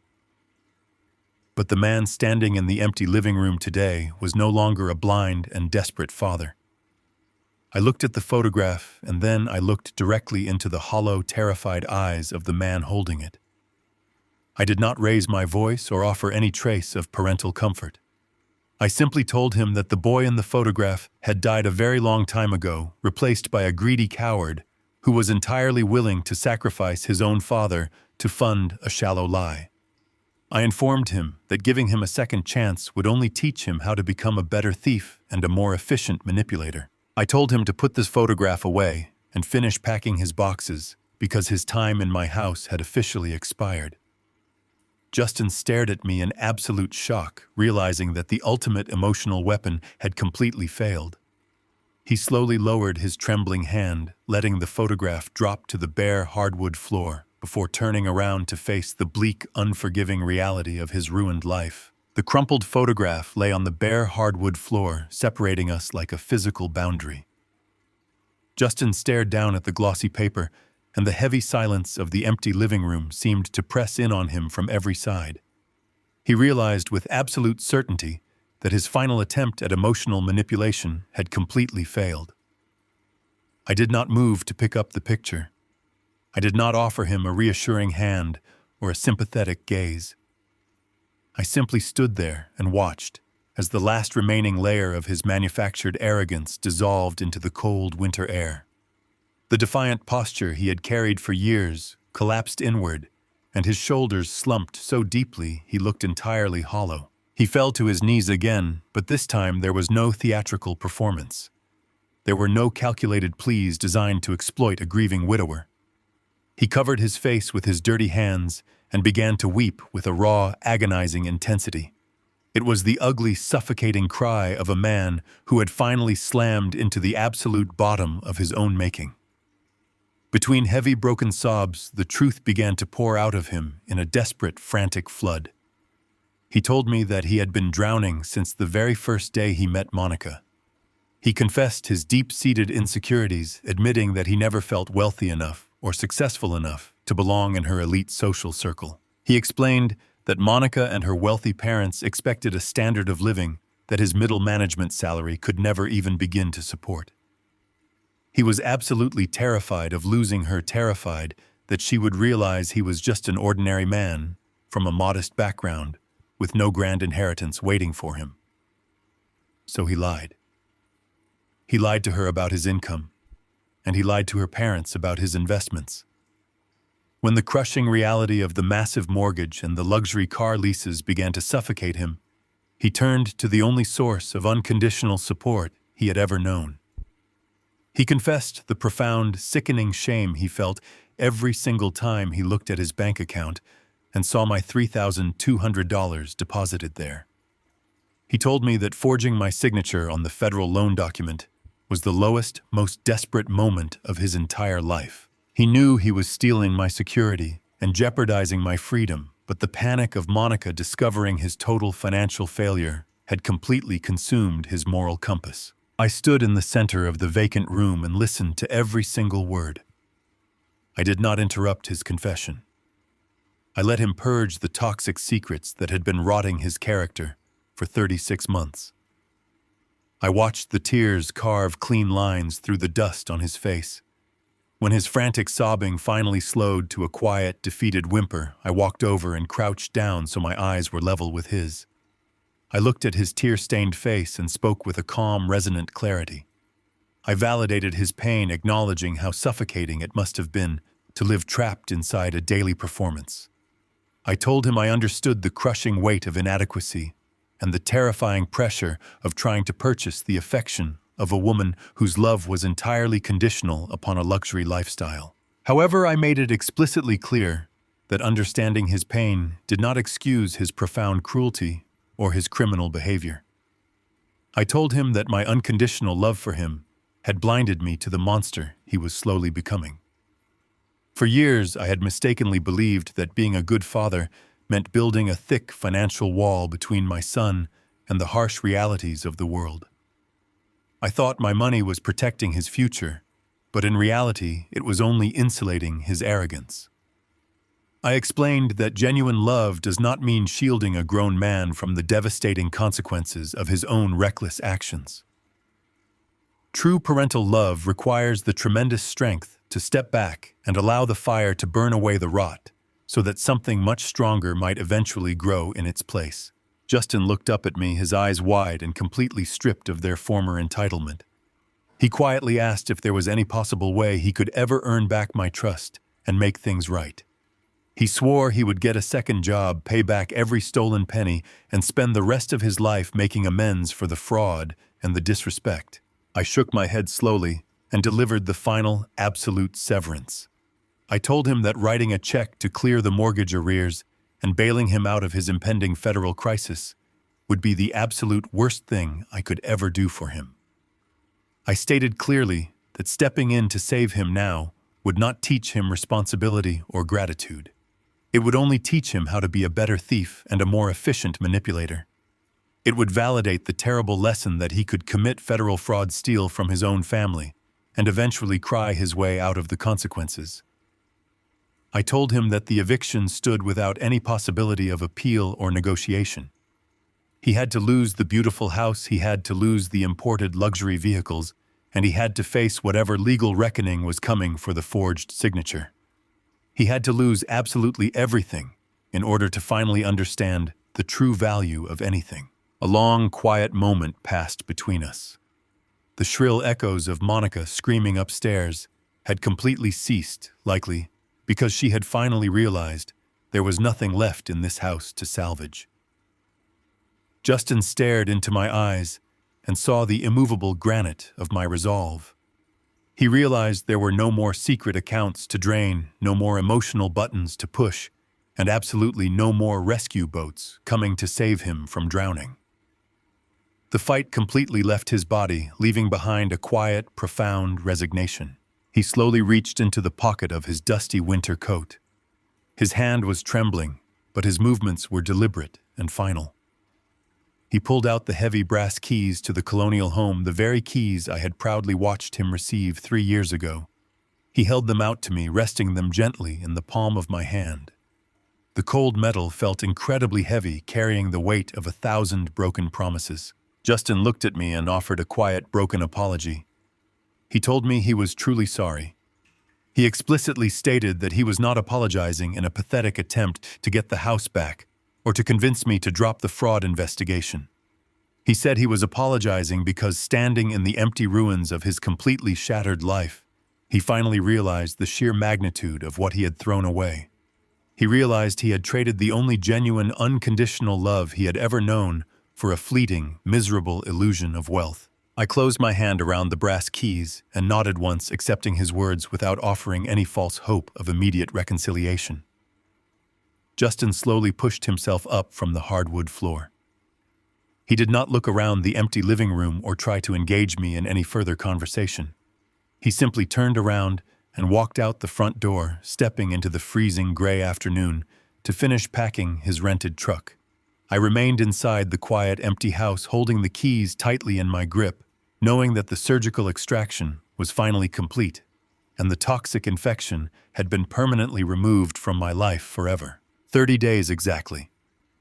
That was the timeline Vincent had strictly enforced, and when I turned the heavy brass key in the front door on that final morning, I found that my son and his wife had actually complied. I stepped into the foyer of the sprawling suburban colonial, and the profound silence of the empty space immediately enveloped me. There were no more shrieking arguments echoing down the wooden staircase. There were no more imported luxury vehicles leaking oil onto the pristine concrete driveway. There were no cardboard boxes, no scattered designer clothes, and absolutely no traces of the manufactured luxury lifestyle that had entirely consumed my son. The house was completely stripped bare, reduced to nothing more than walls, floors, and the cold winter sunlight streaming through the massive bay windows. I walked slowly into the center of the vast living room. My dress shoes clicked softly against the hardwood, the sound bouncing off the empty corners and fading into the quiet architecture. I walked past the formal dining room, where they had hosted their lavish parties, using my stolen money to feed people who openly despised me. I stood exactly where Justin had fallen to his knees just 2 weeks prior, but the desperate, suffocating energy of that encounter was entirely gone. As I listened to the quiet hum of the central heating system, I realized that the silence filling this massive house was the exact same silence that had filled my modest apartment on Christmas Eve. Back then, that quiet had felt like an exile, a harsh punishment delivered by an arrogant child. Now, however, the silence felt remarkably different. It felt like a deep cleansing breath. It was the beautiful, unburdened quiet of a life completely scrubbed clean of parasitic attachments. The sharp sound of the doorbell pulled me from my thoughts. I opened the door to find Vincent standing on the porch, his heavy leather briefcase gripped firmly in his hand. Beside him stood a sharply dressed woman with a professional, evaluating gaze. Vincent introduced her as Valerie, one of the most ruthless and effective real estate brokers in the entire county. We did not waste time on sentimental tours of the property. Valerie walked through the empty rooms with a digital tablet, her eyes carefully scanning the crown, molding the upgraded kitchen appliances, and the expansive square footage. She noted the expensive finishes Monica had arrogantly demanded, the very upgrades funded by my stolen monthly transfers. Valerie ran her hand over the premium marble countertops and inspected the custom lighting fixtures that had drained my retirement savings. It was an incredibly poetic irony that the cosmetic vanity projects they had bankrupted themselves to install were now going to directly maximize my financial return. Valerie finished her comprehensive inspection in the kitchen, resting her tablet on the pristine granite. She looked at me and delivered her professional assessment with absolute confidence. The suburban housing market was experiencing a massive surge in demand, and inventory in this specific highly desirable neighborhood was virtually non-existent. She informed me that the property would easily list for significantly more than the original purchase price. Between the massive down payment I had originally provided, the principal that had actually been paid down before their default, and the aggressive market appreciation, the equity I was positioned to recover was absolutely staggering. Vincent opened his briefcase and produced the formal listing agreement, placing the crisp documents onto the granite counter alongside a heavy silver pen. I stepped forward and looked down at the paperwork that would permanently liquidate the physical anchor of my family betrayal. I picked up the pen, feeling the cool metal against my fingers. I expected to feel a surge of vindictive triumph. I expected to feel the dark, fiery thrill of revenge, the kind of absolute victory that comes from thoroughly defeating those who sought to destroy you. But as I signed my name on the dotted line, my cursive flowing smoothly and legally across the page, I felt absolutely no triumph. There was no joy in evicting my only child. There was no celebration in watching a marriage collapse under the weight of its own deceit. What I felt instead was a profound, overwhelming sense of peace. It was the clinical, detached relief of a patient waking up from a successful surgical extraction. The toxic dynamic that had been silently poisoning my life for 36 months had been completely and cleanly excised. I realized in that quiet kitchen that I did not miss my son because the honorable boy I thought I was protecting had never actually existed. He was a manufactured illusion, and I was finally free from the burden of sustaining it. I handed the signed agreement back to Valerie. She promised to have the property staged, photographed, and listed on the market by the following morning. Vincent gave me a firm, respectful nod, understanding perfectly that this signature represented the final closure of a very dark chapter. I locked the front door for the last time, handed the brass keys directly to the real estate agent, and walked away from the house without a single backward glance. Valerie was true to her word, and her assessment of the desperate housing market proved to be incredibly accurate. The property hit the local listings on a Friday morning, and by Sunday evening, we had received over a dozen highly competitive offers. The house became the center of an aggressive bidding war between desperate buyers eager to move into the exclusive school district. Exactly 1 week after I handed over the keys, Vincent called me to confirm that we had accepted a phenomenal cash offer that was tens of thousands of dollars over our initial asking price. The closing process moved with incredible, frictionless speed. Vincent, utilizing his forensic expertise, ensured that the very first disbursement of funds from the sale went directly to the federal lending institution to completely wipe out the fraudulent $50,000 home equity line of credit. The forged debt that Justin had tethered to my name was entirely eradicated, permanently clearing my financial and legal standing. Once the bank was satisfied and the closing fees were deducted, the remaining massive sum of recovered equity was wired directly into my secure primary savings account. I sat at my small dining table in my modest apartment, opened my laptop, and watched my bank balance swell with the recovered capital. I thought about all the months I had anxiously checked this very screen, terrified that my $3,200 transfer would leave me short for my own basic groceries. Now the numbers on the screen represented absolute security. I had not only recouped the $80,000 down payment and the years of stolen monthly transfers, but I had also secured a substantial profit from the sale. My financial safety net was completely restored, my legal liabilities were erased, and my life was finally unconditionally my own. 6 months have passed since the heavy brass keys were handed over in that empty living room. The bitter, freezing winds of December have long since surrendered to the warm, golden afternoons of late June. I am sitting on the balcony of my modest apartment, allowing the gentle summer breeze to wash over my face. My phone resting on the small metal table beside me has been gloriously and profoundly silent. I have not received a single text message or a frantic phone call from my son in half a year. The only updates I receive regarding Justin come strictly through the sterile professional channels of Vincent Gallagher, who continues to monitor the fallout of the federal fraud investigation. The updates paint a bleak but entirely predictable picture of a man who finally crashed into the consequences of his own arrogance. Justin and Monica are no longer married.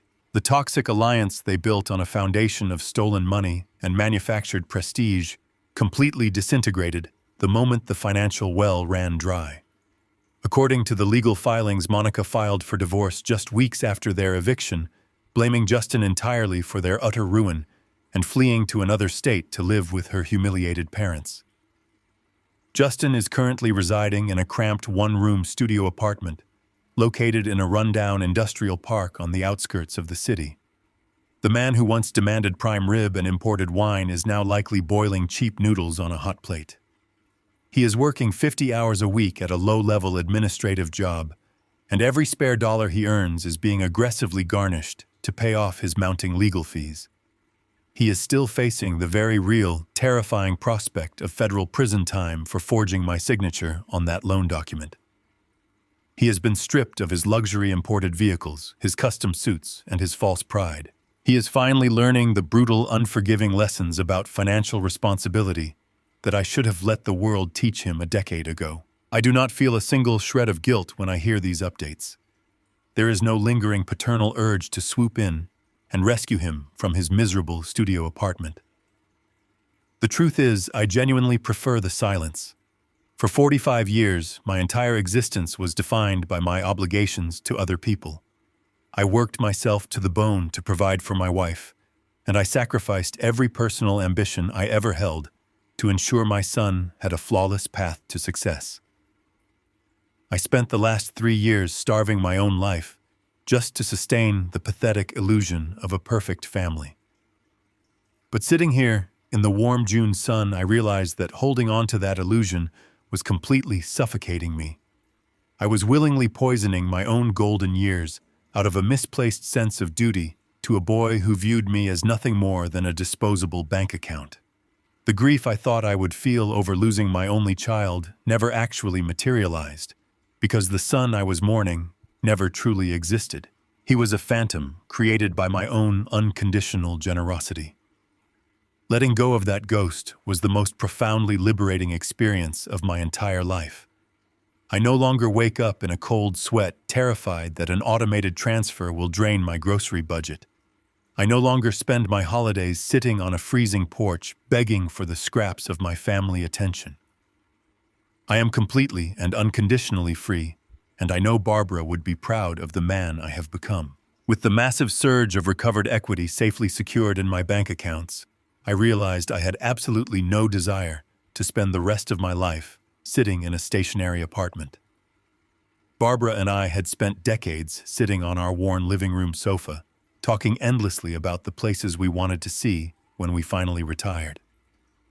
We dreamed of seeing the towering redwood forests, the vast painted canyons of the desert, and the quiet coastal highways stretching along the ocean. We never took those trips because every spare dollar we earned was always redirected to secure our son a better future. But those deferred dreams are no longer out of reach. Yesterday morning, I walked into a premium dealership and purchased a brand new state-of-the-art recreational vehicle. I paid for the massive rolling home entirely in cash using the very profits recovered from the sale of the suburban Colonial. Today, I am sitting high up in the luxurious driver's seat of my new home on wheels. The cabin smells richly of untouched leather and polished wood. The massive panoramic windshield offers an unobstructed view of the horizon. I unfold a large, crisp paper map across the expansive dashboard, running my fingers over the sprawling network of highways and interstate roads that cross the country. I trace a line from the Midwest down toward the southern coastline, mapping out a journey of absolute independence. There are no schedules to keep. There are no automated mortgage transfers to worry about. The only destination that matters now is wherever the steering wheel happens to take me. I look down at my hands resting comfortably on the heavy steering wheel, and my mind briefly travels back to that freezing night 6 months ago. I think about the bitter cold wind biting at my neck as I stood on that icy welcome mat, holding a stack of rejected Christmas presents. I remember the exact moment Monica told me I was not part of their core family, and the cowardly way my son stared at the hardwood floor. At the time, it felt like the absolute end of the world. It felt like the ultimate rejection of my entire life purpose. But looking back, I realized that the moment I lowered those gifts to the ground and turned my back on their custom pine wreath was the greatest gift I could have ever given myself. Walking away from that heavy oak door was the single most powerful and defining step I have ever taken. It was the moment I stopped being a victim of my own unconditional love and finally became the master of my own fate. I take a deep, clean breath of the air-conditioned cabin. I reach forward and turn the heavy key in the ignition. The massive diesel engine roars to life beneath me, vibrating with an incredible, deep, and powerful energy that resonates right through the floorboards. I shift the heavy transmission into drive and gently press the accelerator. As the massive vehicle rolls smoothly out of the dealership lot and merges onto the open, sunlit highway, I do not look at the rearview mirror. There is absolutely nothing left behind me worth checking on. I drive straight into the morning light, leaving the ghosts, the betrayals, and the suffocating illusions in the dust, heading out to finally and truly live the rest of my life. The story of Stanley offers a powerful lesson on the boundaries of unconditional love and financial enabling. While a parent's instinct is to protect and provide for their children, extending a financial safety net without accountability can inadvertently nurture entitlement and destroy their character. Stanley's realization that his sacrifices funded his son's arrogance rather than his survival highlights that true love sometimes requires stepping back and allowing adults to face the natural consequences of their actions. True wealth is not defined by money, but by living with authenticity, dignity, and surrounded by genuine relationships. If you've ever had to set a difficult boundary with someone you love, share your experience in the comments below.